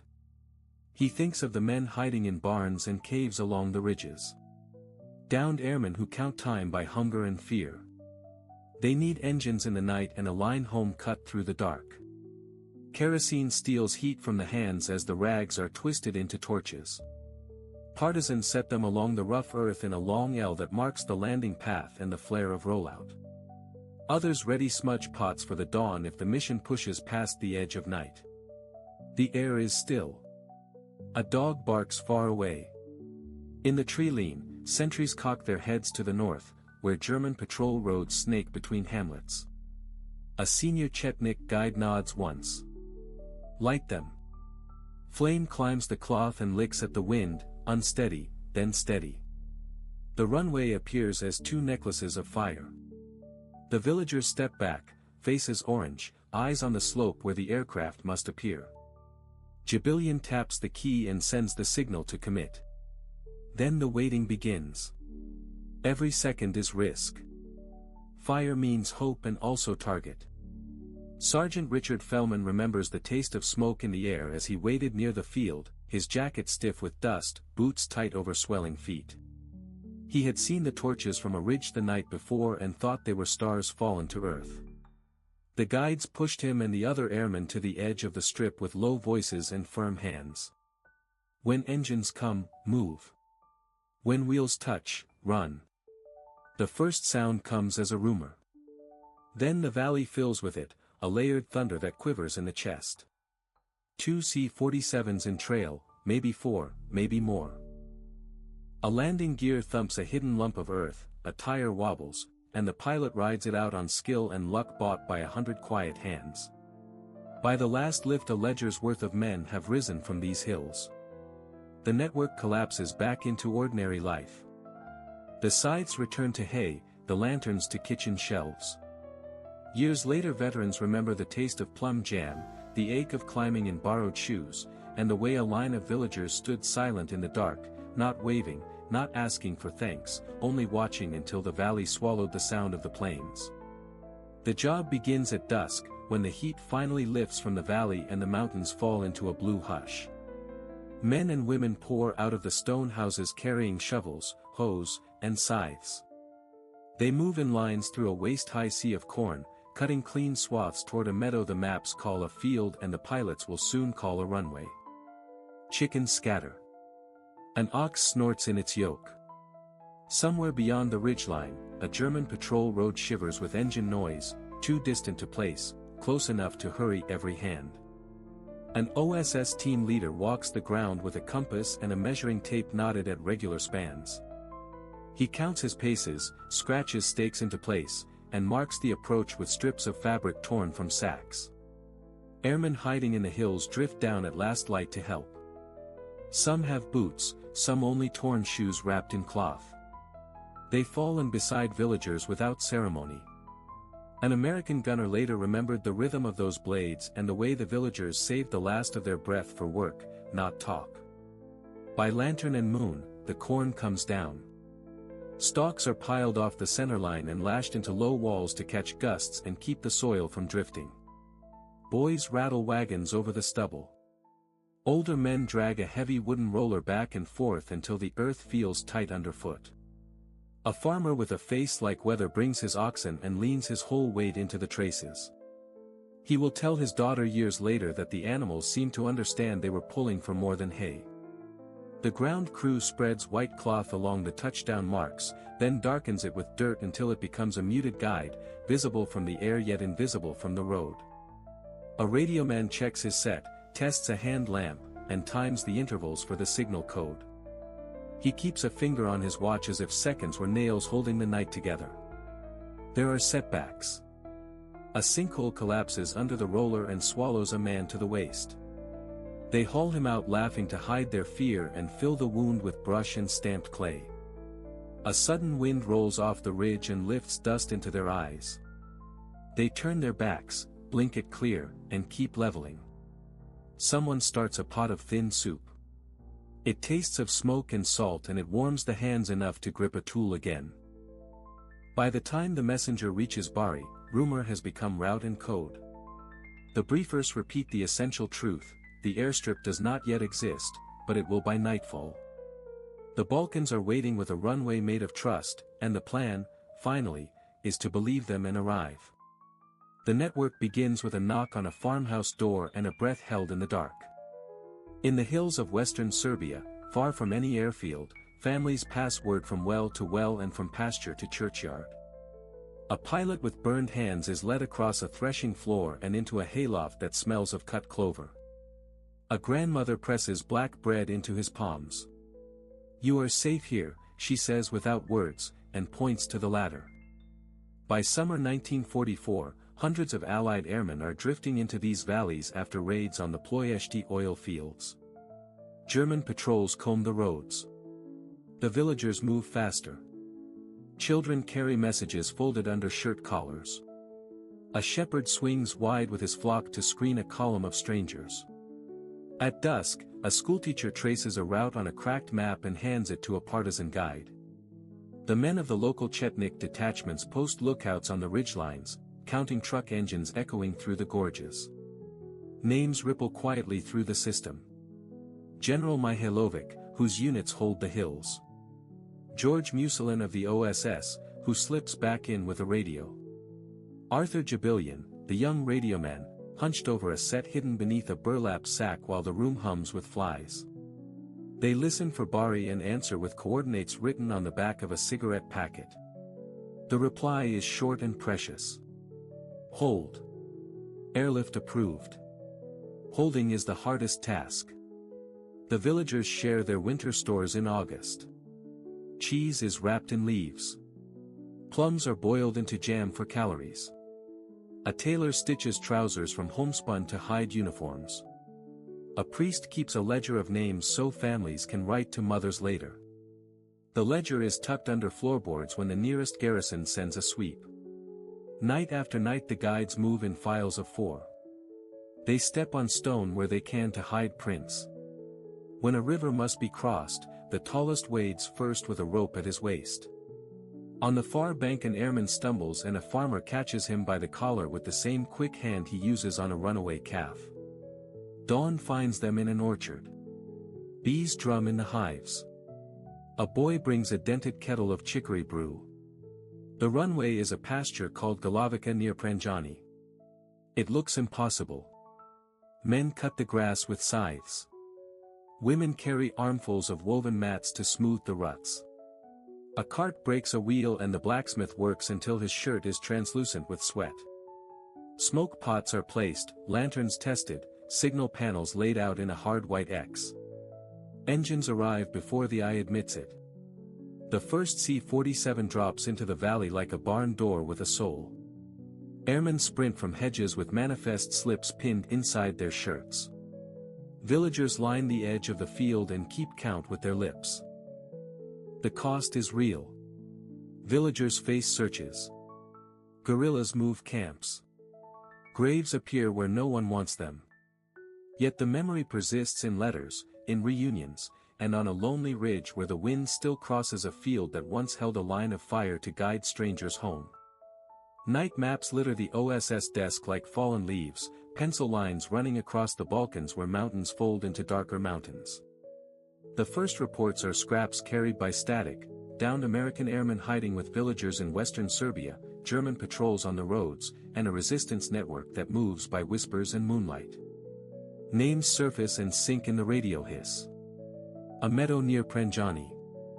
A schoolteacher who trades bread for bearings. A priest who knows which valley is safe after dusk. George Muselin studies the fragmentary signals and traces a corridor for salvation. Logistics first, heroics later. A field must be found, measured, and disguised. Fuel and medical kits must travel the same goat paths as the rumors. Every step must connect to a runway drawn only in the imagination. The plan will die if it cannot breathe on the ground. A veteran sergeant from the 15th Air Force recalled the first promise of rescue as both rescue and risk. He had limped from a wrecked B-24 with burns on his arms, sheltered in a barn while a family boiled potatoes thin enough to share. He remembered the way the wind through the broken board sounded like engines that never arrived. Word came from a teenage courier carrying a scrap of paper in his shoe: "Keep moving east at night, help is coming from men who will speak your names before you can speak theirs." OSS radio man Arthur Jabillion hears the same story through dots and dashes. Villagers are passing the airmen along like fragile cargo. German columns sweep the valleys in daylight. A runway exists only as an idea that must be hammered into earth by hands already blistered from harvest. The codebooks say rendezvous and extraction. The mountains say mud, fog, and patience. The plan hardens. Surveyors count paces across a pasture at dusk, marking ruts with stones that look like any other stones. Signal panels are cut from bedding. Torches are tested and hidden. The timetable is fitted to the sky, silence until the hour when a Dakota silhouette can slide between ridgelines. Muselin writes the sequence on a single page that can be burned in a tin can. Another airman later described the long walk to the mustering point as a parade of hush. Boots wrapped in rags. Carts squeaking under sacks that conceal spare parts and hope. In the distance a church bell, then nothing but the scrape of breath. He remembered the smell of plum smoke and wet hay, and a woman pressing into his hands a wooden cross and a slice of bread, as if both might weigh the same against fear. Night falls over the Balkan ridgelines and a bomber breaks apart in the cold wind. Parachutes bloom like pale seeds. A radio operator hits the ground hard, hears dogs in the distance, and tastes soil in his mouth. The map in his head is useless now. He needs food, a friend, and a way out before the searchlights find the canopy snagged in a tree. Somewhere below, a farmyard lantern sways. He chooses the dark between the rows of corn and begins to crawl. A miracle is not a promise. It is a plan that somehow holds. By mid-1944, Allied crews are falling across Yugoslavia in steady numbers after strikes on oil fields, rail yards, and bridges. Mountain weather tears formations apart. Engines fail over forests. German patrols and collaborators sweep the valleys. Survival depends on strangers who have nothing to spare. Veterans remember the sting of wood smoke in low huts, the shock of being handed warm bread by hands that shook, and the burn of homemade brandy that steadied a ruined night. Word reaches Allied bases in Bari and the Office of Strategic Services listens. American officers study scattered reports from downed crews and from Serbian guerrilla networks who claim they can hide the airmen and even launch them back into the sky.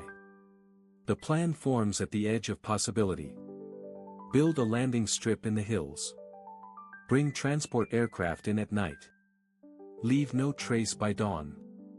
On a meadow near the village of Pranjani, farmers, students, priests, and fighters cut brush, pull stumps, and line up a runway by compass. Oxen drag sledges to pack the soil. Cornstalk mats bridge soft ground. Boys carry stones to whitewash crude markers. Women sew bandages and heat kettles for the sick who drift in from barns and caves. A hand-cranked radio, assembled from smuggled parts, whispers to Italy through static. The first night is a test of nerve. Torches stand ready, their light hooded.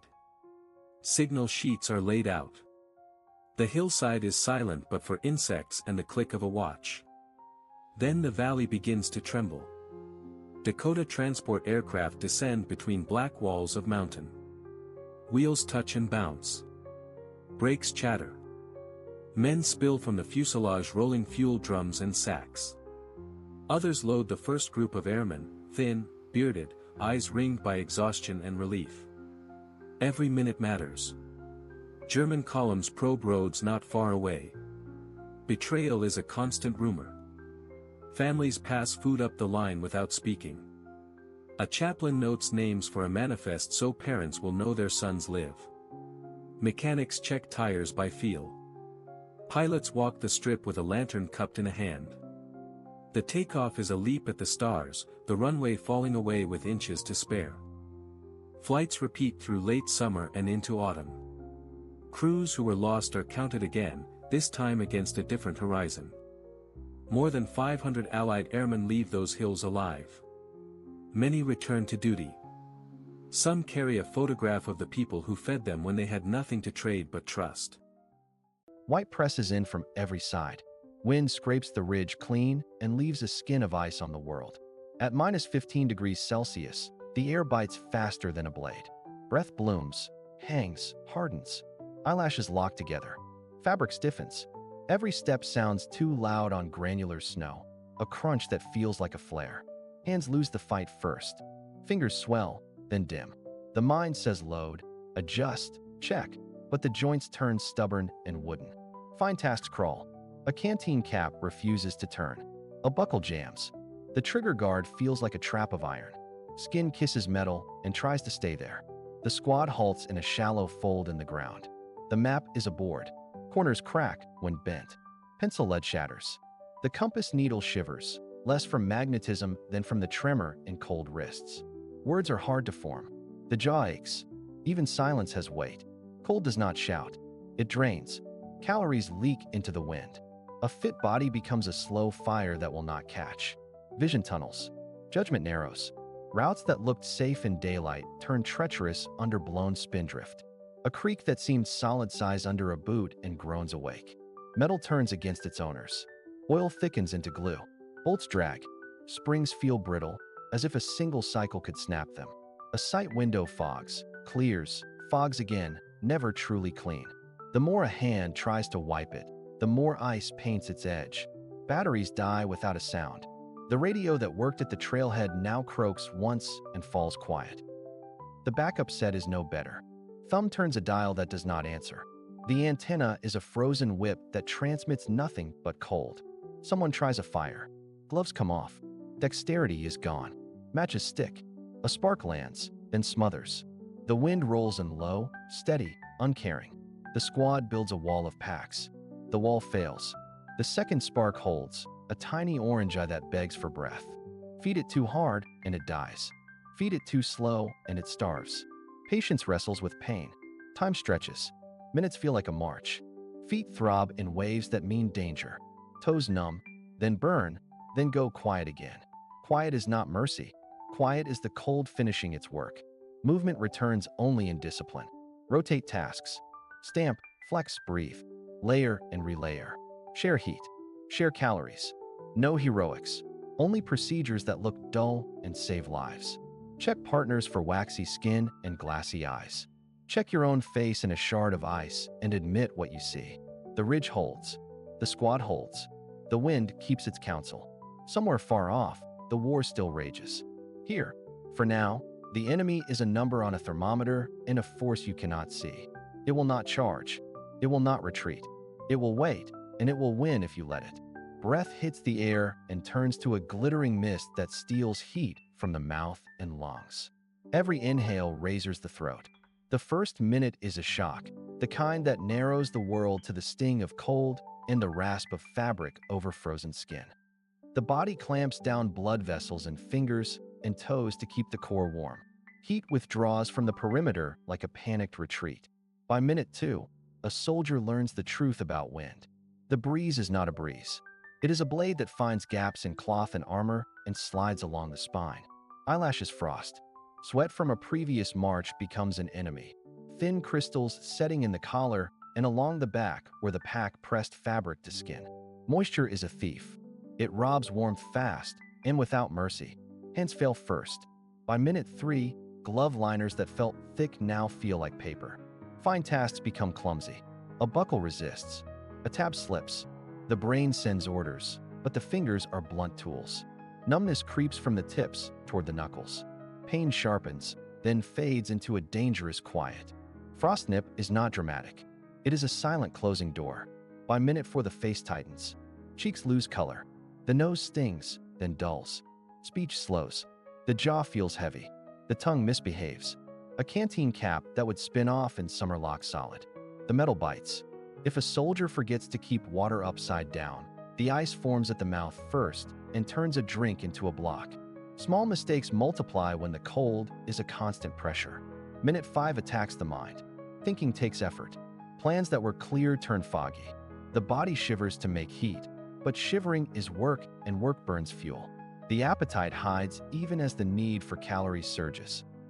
The soldier must eat or the shiver will fade and the core temperature will slide.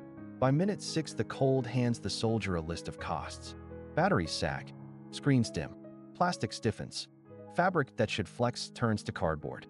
A strap fights adjustment. A zipper grinds with ice. Condensation creeps into optics and then seizes. Every tool demands more time, and time is the most expensive currency in the field. Minute 7 belongs to the feet. Laces are a chore. Socks that are damp become a sentence. The ground is iron. Each step telegraphs shock up the shins. The arch strains. Toes lose sensation and with it balance. A stumble in snow is not nothing.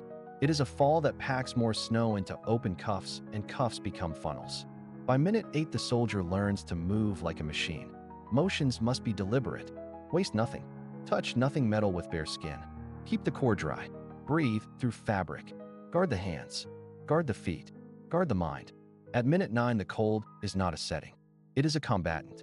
It does not rush. It applies pressure. It searches for wet, for stillness, for hesitation. It punishes pride. The soldier who respects it lives long enough to feel the sun as a weapon on their side again. Wind drills the tree lean, and the thermometer holds at -15. 2 figures step into the open field. One wears the wool and cotton of the 1940s. Thin undershirt, scratchy service wool, canvas field jacket, puttees, leather boots with hobnails, a steel helmet that drinks heat. The other carries the logic of modern layering. moisture-wicking base, insulating fleece, windproof shell, lined boots, balaclava, soft armor hidden under fabric that seals the gusts. A timer starts. Breath steams. The wool soldier moves first, steady at the beginning. Will trap some warmth, but sweat rises fast. Cotton at the skin soaks the first effort. Moisture becomes a thief. The wind harvests that wet and turns it into cold that sinks through the spine. Fingers stiffen. The leather gloves darken and harden. The modern layer test begins with the same task set. Snow shovel. Sandbag. Short rush to the berm. The base layer lifts sweat away and lets it escape. Heat builds, but not the damp that kills it. The shell hisses under the wind and denies it a bite at the lungs. Hands move with smaller pauses. The boots flex and keep blood moving. A pulse oximeter blinks in the dark like a tiny lighthouse. Readings hold. 15 minutes. A weapon drill. The 1940s kit kneels and opens the action. Oil, thickened by the cold, drags like glue. The bolt fights each centimeter. The steel bites bare skin where gloves slip. Fingers lose speed. A round drops into snow and vanishes as if swallowed. The modern kit kneels next. Synthetic oil stays thin. The action runs. Gloves with real grip pinch cartridges without drama. 25 minutes. Fine motor test. Tie line. Fit a match head to a striker. In wool and leather, fingertips feel like wood. The flame flares once, then wind devours it. Again. The modern shell throws a small wind shadow. The striker answers on the second try. A stove puck catches and mutters to life. The sound is small, but it is victory. 30 minutes. Core temperature. The old kit soldier trembles. The body is writing a warning with muscle. Cold creeps into joints and turns stride into stutter. The modern layers show fatigue, not failure. Breath is heavy, but control remains. Frost rims both faces, but one set of eyes still scans and decides, while the other set narrows to a tunnel. The test ends at the bivouac. The wool soldier cups hands over a grudging flame. Steam rises from sleeves and turns to rime at the cuffs. The modern soldier opens a parka and vents heat, then seals it again, saving every advantage earned. Conclusion is not romantic. The 1940s kit was brave, but blind to physics it could not answer. Modern layers do not make the cold gentle. They turn an executioner into an opponent. In winter war, that difference decides who still moves when orders arrive. Wind cuts across the tree line and the temperature holds at -15. The first thing to go is not courage. It is control. The hands swell inside damp gloves, then shrink as blood retreats. Fine movement blurs. Magazine latches feel smaller. Safety levers feel stiffer. The trigger guard might as well be a lock. A soldier kneels behind a snowbank and tries to clear a simple stoppage. In summer it is a reflex. Tap, rack, assess.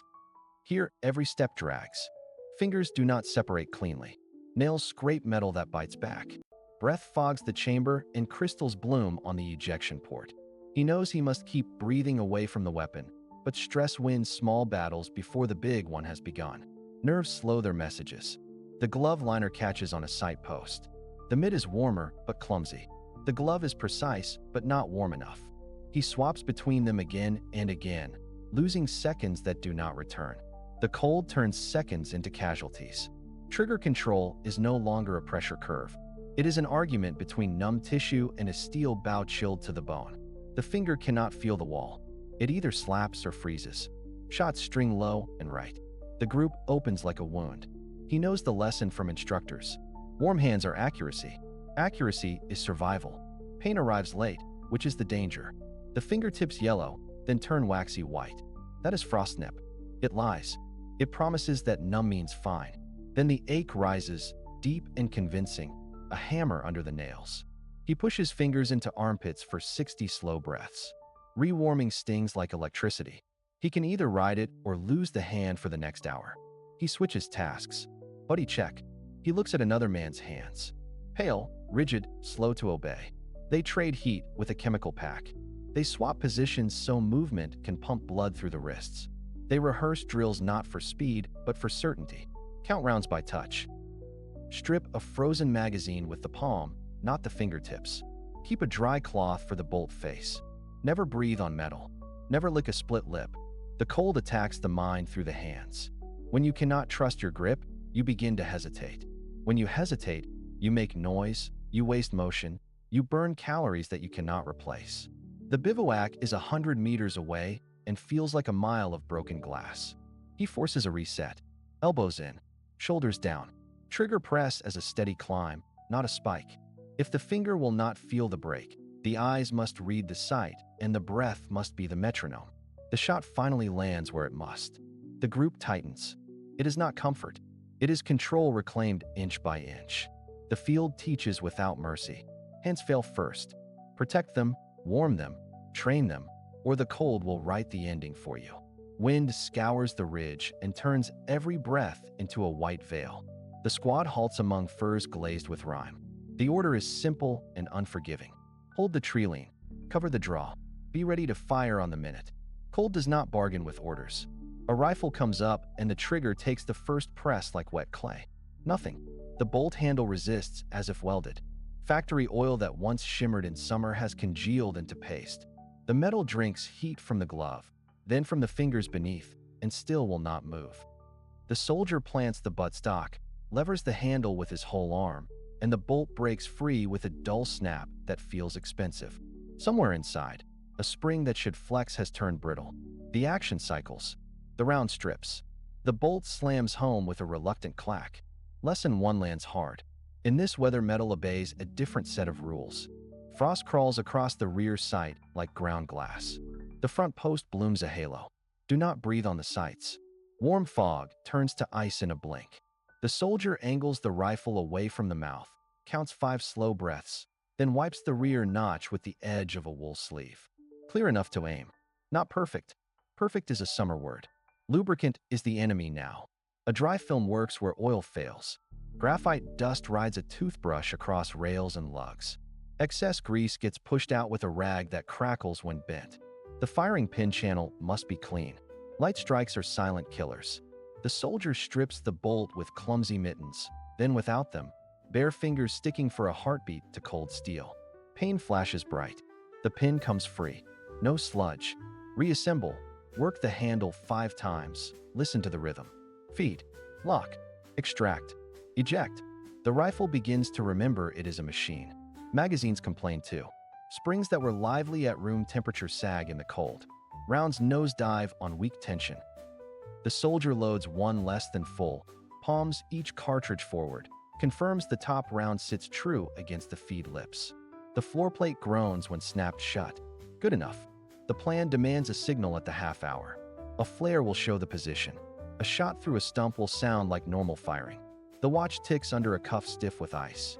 The squad settles deeper behind snow cut from the drift, rifles nested under coats when not aimed, bolts kept forward to seal outblown ice. Muzzles are taped. The tape will shred on the first shot and keep snow from crawling down the bore before that. The minute arrives. The soldier sees shapes move in the draw, small and dark and quick against the pale. Gloves come off. Skin on metal. The sight picture wobbles through shimmer. A last breath goes out to the side. The trigger takes pressure and the break is clean and sudden. Recoil is sharp and honest. The bolt runs. The case leaps. The second shot follows before the first echo dies. Cold still rules the ridge, but the rifle works. It works because it was taught again in the language of winter. Keep it dry. Keep it close. Do not feed it your breath. Trade comfort for function. Accept pain for certainty. The soldier watches the draw collapse into stillness and feels heat return, slow and mean, 1 heartbeat at a time. The timer begins at -15 Celsius. Breath hangs in the air like chalk dust. A rifle rests on a sandbag. A machine gun waits on a bipod. Both were cleaned the night before in a warm room. Both were oiled according to different eras. The older rifle carries period grease along the bolt lugs and rails. The modern gun carries a thin layer of low-temperature synthetic oil. The crew steps back. Cameras roll. The safety officer nods. First attempt. The rifle bolt is driven forward.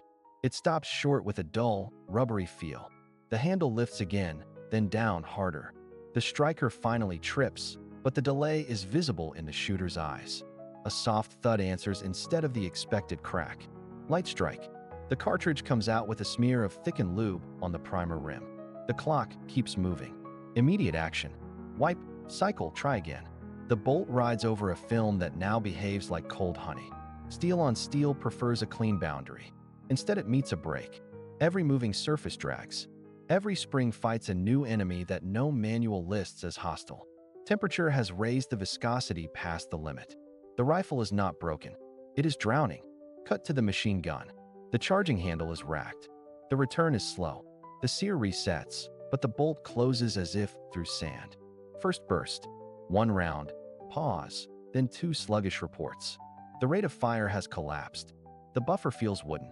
The feed tray shows a faint glaze where oil has chilled into wax. The assistant gunner strips the cover, gloved hands careful and blunt at the same time.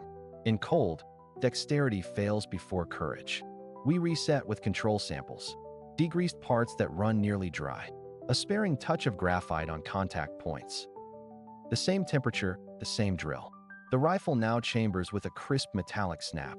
The firing pin travels without swimming. The machine gun cycles with an honest rhythm. No magic. Only friction reduced to what the steel can accept. Now the test that matters. The warm room myth. Weapons that run perfectly at 20 degrees are left to cool for an hour in open wind. On return, the first movement tells the truth. Modern synthetic still slows, but it moves. Period grease becomes a sealant. It has crossed its pour point and changed its purpose. It no longer lubricates. It locks. Lessons follow in hard order. Degrease more than pride would like. Use the thinnest film that prevents bare galling. Prove the action at the target temperature, not at the table. Keep a solvent rag in the pocket next to body heat. Do not trust the sound of the first shot. Feel the return of the bolt. Watch the ejection pattern. Listen for the hollow note. That means springs are not completing their travel. Cold does not argue. It rewrites procedures. In this weather, maintenance is tactics. A gun that fires once is a promise. A gun that fires twice is a plan. A gun that fires to empty is survival. Snow hisses as it drifts across the tree line, a steady sheet that steals sound and heat. The thermometer reads -15, but the wind scrapes it lower. Breath turns to ice on lashes. Hands throb inside stiff gloves. Somewhere beyond the ridge, the dull thud of charges begins. The exercise calls it simulated shelling. The body treats it like the real thing. A squad drops into a shallow fold of ground. There is no talk. Every second, without fire, drains strength. One soldier kicks a trench into the lee of a fallen spruce to break the wind. Another scrapes down to mineral soil with a mess tin, because fire on snow eats itself alive. The team lead parcels tasks with hand signs. Security, tinder, kindling, heat source. Cold wood is dead weight unless it is honest dry. Knives bite into a wrist-thick branch to shave feather curls, pale as straw.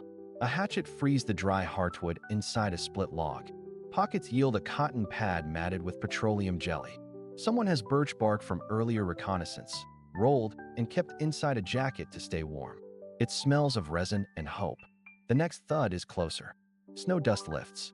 Shoulders hunch, but the work does not stop. A striker kisses a ferro rod. Sparks arc and gutter in the wind. The cotton takes a spark and flares, then falters. Hands close around it, cupped to make a human lantern. Breath feeds the ember. Thin curls of wood lay over it, like ribs on a long. Do not smother. Do not panic. Heat wants a path. Another impact. The fallen spruce sheds a white cloud. A sentry taps a shoulder and points. Time is pressure now. A compact fuel tab comes out, scored and have to save inventory. It slides under the feather bundle. The striker throws again, longer this time, the wrist a metronome. Flame walks across the cotton, licks the tab, becomes blue, then yellow. It holds. Kindling stacks in a T that barely rises above the trench lip. A larger piece bridges the top to throw sparks downward. This is a low signature fire, built for heat, not light. Wet sleeve steam. Gloves off, gloves on, rhythm set by pain and need. Metal canteens ride near the heat. Lids crack to keep ice from welding them shut. A cup of snow becomes a mouthful of water in slow motion. The shelling rhythm accelerates. The team compresses around the trench, backs to the windbreak, rifles wedged safe. One soldier fans the fire with a folded map, careful not to lift sparks into the night. Another needs a ration bar until it softens, then breaks it into pieces that taste like sawdust and salvation. A medic watches faces and fingers, counting color and tremor. The first real warmth arrives as something felt rather than seen. It loosens jaws, returns precision to fingertips, divides thought from panic. Weapon bolts cycle and stay free. A lighter oil waits in a breast pocket, thin enough to survive the cold. It kisses a rag and a bolt carrier with a whisper. Discipline returns. The charges stop. Snow falls in delicate silence. The blaze is no bigger than a helmet, but it is a boundary line. On one side is cold that owns you. On the other is a fire you fought for with skill, coordination, and nerve. The lesson is brutal and simple. Under pressure, heat is a tactic. Fire is not a comfort. Fire is a decision you make, and then keep making until you win. Snow grinds under boots and the wind arrives like a blade, stealing heat in seconds. This is the hour when a unit either knows how to build a knight or pays for ignorance with fingers and thought. The ground is iron, the air is dry and merciless, and every movement has a cost. Start with site selection. Do not stop on a ridge where wind scours and exposes. Do not sink into the low ground where cold air pools and moisture gathers. Choose a lee slope with natural cover, enough distance from timber that might snap under ice load, close enough to fuel and concealment to work fast. Shelter means structure before comfort. Snow is material, not just enemy. Kick a trench down to mineral soil if you can, or pack snow into hard blocks and raise a wall on the windward arc-lash poles. Stretch a tarp or a poncho line with a steady apex, and drop the edge to the wind like a shield. Lower is warmer. Tight is warmer. Every flap and gap is a doorway for convective loss. Secure lines low so gusts cannot pluck them. If you have a tent, face the door away from the wind and bank snow along the skirt. If you have only canvas and rope, you still have a roof if you keep your hands steady and your plan simple. Wind is not just discomfort. It multiplies heat loss through convection and strips moisture from breath and skin, then gives it back as ice on gear. Build a windbreak to the height of a knee at minimum, higher if time and strength allow. Shape entrances like a dogleg so gusts cannot shoot straight inside. Keep the interior small.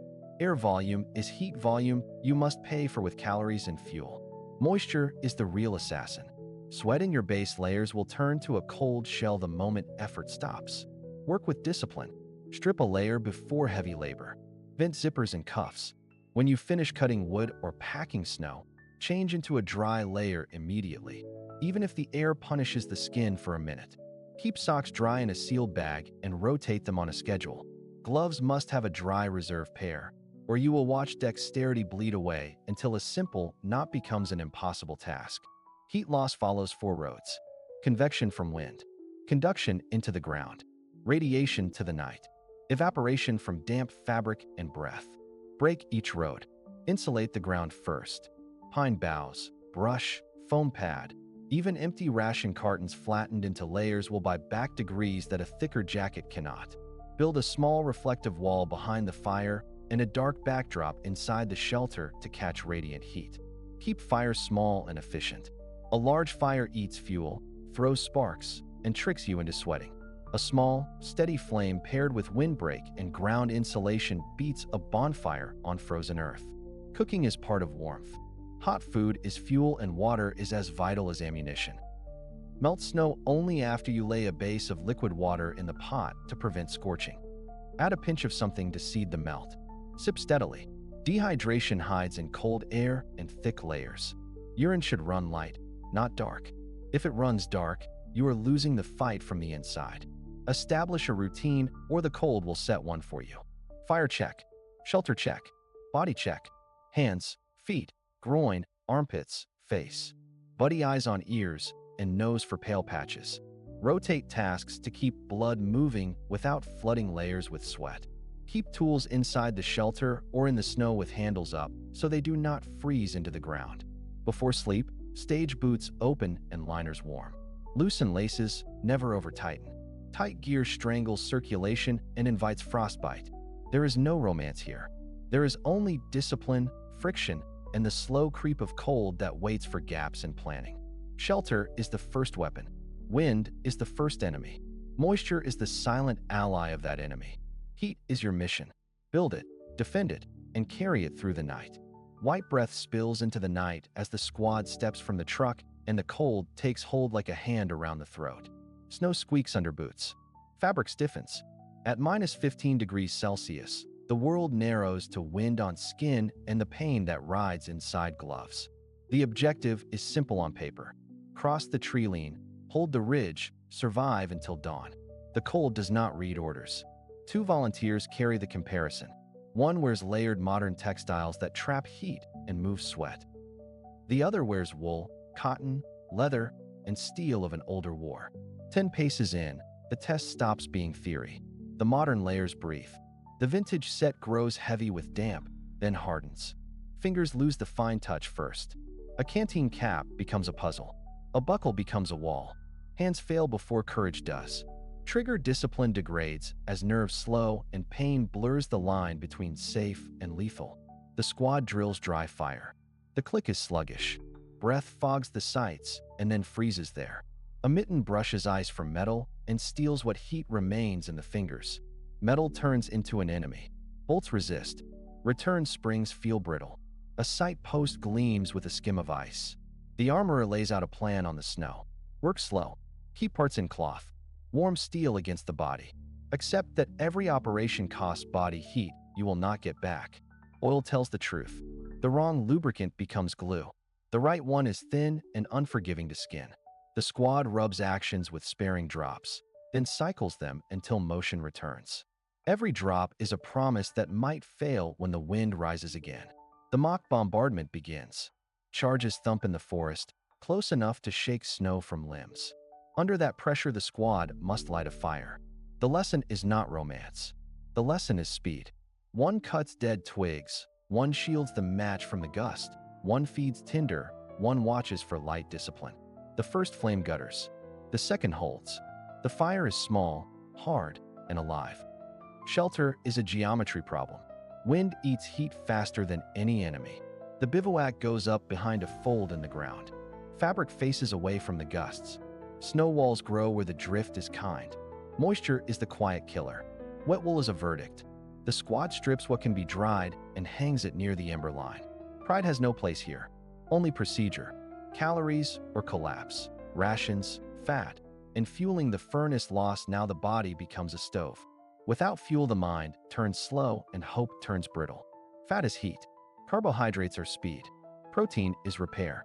The squad eats what the era allows. Hard biscuit, tin meat, chocolate that snaps like glass.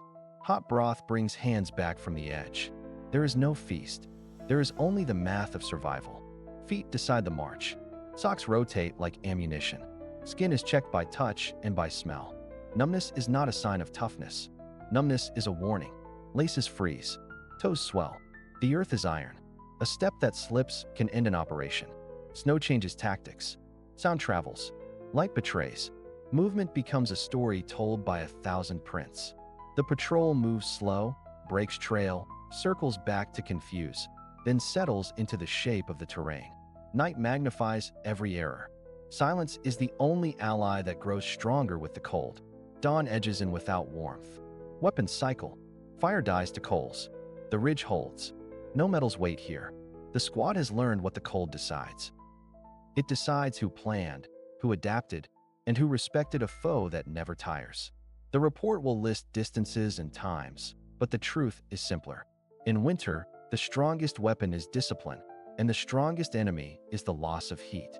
Marching begins before the first step. At -15, every choice about feet is survival, not comfort. The platoon halts in the tree line, laces checked, socks layered dry on dry. No wrinkles, no loose heel that will blister into a game ender by midday. Boots are brushed free of ice, gaiters sealed. Grease goes on skin where seams rub. Foot powder guards against sweat turning to ice. No one argues. They all know the clock that trench foot keeps. They step out onto crusted snow that sometimes holds and sometimes collapses. Each break strains ankles and twists knees. The frozen ground booms under weight like a drum, broadcasting movement down the draw. Pace changes to a slow, deliberate glide, heel down soft, toe testing. Silence is a tactic. The cold punishes noise with attention. After 40 minutes, the first warning signs arrive. Toes sting, then go silent. Numb is not relief, it is a siren. The lead pair signals a short halt. No one sits. Sitting steals heat. Boots are loosened slightly to restore blood flow without letting the socks swim. Insoles are shaken free of frost. A dry pair of socks in a chest pocket, warmed by the body, is now worth more than ammunition. The wet pair steams briefly and stiffens as it freezes, folded and stowed to thaw later inside a jacket. They move again. A creek crossing is a trap. The ice looks solid until it is not, and the penalty is a boot filled with black water that turns a foot into meat within an hour. The crossing is probed with a pole. Men step on deadfall branches laid like ribs. On the far bank, each boot is kicked against a trunk to shatter the ice shell. The soldier who slipped goes to the middle of the file, guarded by eyes that watch for stumbling. If the foot loses color, he will be pulled out whether he accepts it or not. By the second hour, sweat is the enemy. Overdressed men are wet men, and wet men are casualties. Layers vented, cuffs opened, tempo managed by the cold. The snow hides ruts that wrench ankles. Every misstep means more friction, more heat, more damp. The corporal calls a foot check and cover. Socks off, soles inspected. Skin that is white and waxy gets warmed with a bare hand in an armpit. Skin that is gray and hard means frostbite is starting its quiet work. No one is proud. Pride does not bring back toes. Trench foot is patient and cruel. It does not need freezing, only cold and damp in time. Hours become damage. Blood vessels clamp down, nerves misfire, tissue starves. The prevention is discipline. Rotate socks. Keep feet moving inside boots. Stamp gently, not wildly. Never sleep in wet socks. Elevate when halted. Dry when you can, not when you want to. The ground steepens. Kicks form steps in the drift, each a cost paid from the calves. The platoon breathes in clouds. Rifles are kept clear of snow, but it is the feet that decide fate. One man with blistered heels will slow 10. One man with a numb foot will misjudge a step and tumble a squad. The mission shrinks to the rectangle of a boot's sole and the thin warmth inside it. At last, the ridgeline. A wind that flays skin. Positions are scraped into iron dirt that refuses the shovel. The day is not won yet. Dry socks again. Boots loosened for a minute, then retied.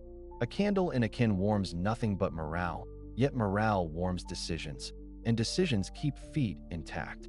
Night will demand another march. Those who still feel their toes will make it. Those who ignored the small pains will learn what cold decides. Cold makes every mistake louder. At -15, snow crust shatters under a careless heel and carries far across the frozen treeline.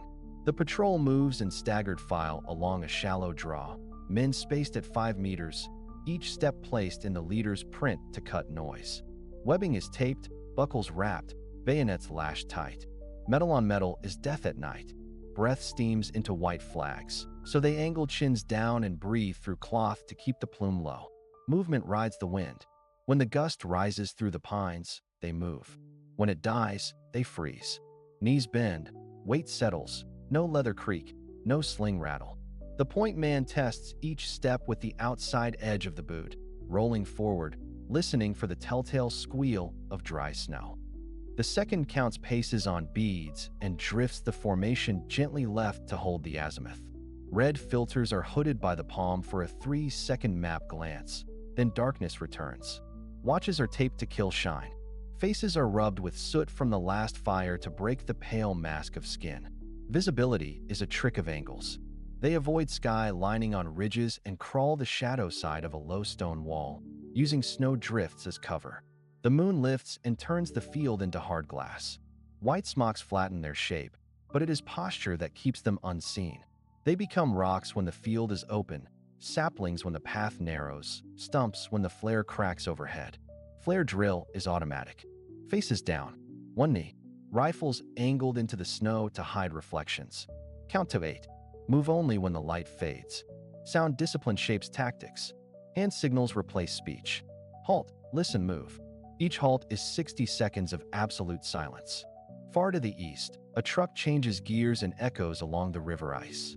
Closer, a branch pops under weight not their own. The rear man marks a potential flank with a slow glove point and a squeeze on the shoulder ahead. The file folds into a shallow chevron, fields of fire adjusted by tiny shifts of barrel. Night is not cover. Night is a battlefield itself. They route through a frozen creek to mask tracks, stepping on exposed stones to cut the sign. A snow bridge groans. The point tests with the muzzle and detours. Every decision is a trade. Speed bleeds security. Silence beats speed. The objective is the ridge and the listening post beyond it. Recon, not glory. They pass within 50 meters of an enemy picket. Frost crystals drift on their sleeves like ground glass. No one turns ahead. The wind rises. They move. The wind arrives first. It slides under collars, climbs sleeves, and drains heat with a steady patience that outlasts courage. At -15, breath becomes a metronome of risk. Every inhale stings. Every exhale frosts the edge of vision. The line is quiet, not from calm, but because mouths refuse to waste warmth on words. Movement slows because hands fail first. Fingers that once set fuses and tied knots now argue with buckles. A trigger feels distant, as if it belongs to someone else. The brain keeps issuing orders that the body cannot execute. Time lengthens. Small tasks consume minutes that the enemy can spend. Metal declares its own battle. Springs lose life. Oil thickens into drag. Sights bloom with ice. A clean mechanism becomes a grinding puzzle. The lesson is not about heroics. It is about margins. Margins shrink in the cold until they cut. Fire is the difference between a position and a tomb. But flame requires dry tinder, patient breath, and hands that can still pinch. Under the murmur of simulated shelling, the team shields a spark with bodies, then feeds it like a wounded thing. The glow grows, and with it the ability to think. Without heat, planning is poetry. With heat, planning is work. Calories turn into ammunition. Fat and sugar are no longer comfort. They are fuel lines to the core. A soldier who eats late pays early in shivers and mistakes. Water hides in ice, and thirst disguises itself as fatigue. Leaders watch faces for the slow blink, the fixed stare, the stumble that says the cold owns another share of the unit. Tactics bend to the snow. Sound carries farther. Footprints confess routes. Night grants cover, but steals dexterity. The safe plan is the one with fewer exposed hands, fewer metal tasks, fewer minutes stationary. Speed is survival, but only the kind measured in efficient motions, not in reckless distance. In the morning, the ground answers. Boots freeze stiff.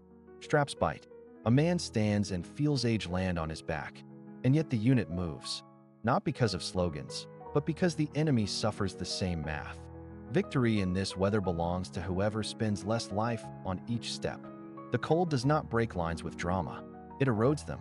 The side that learns faster keeps a line to hold.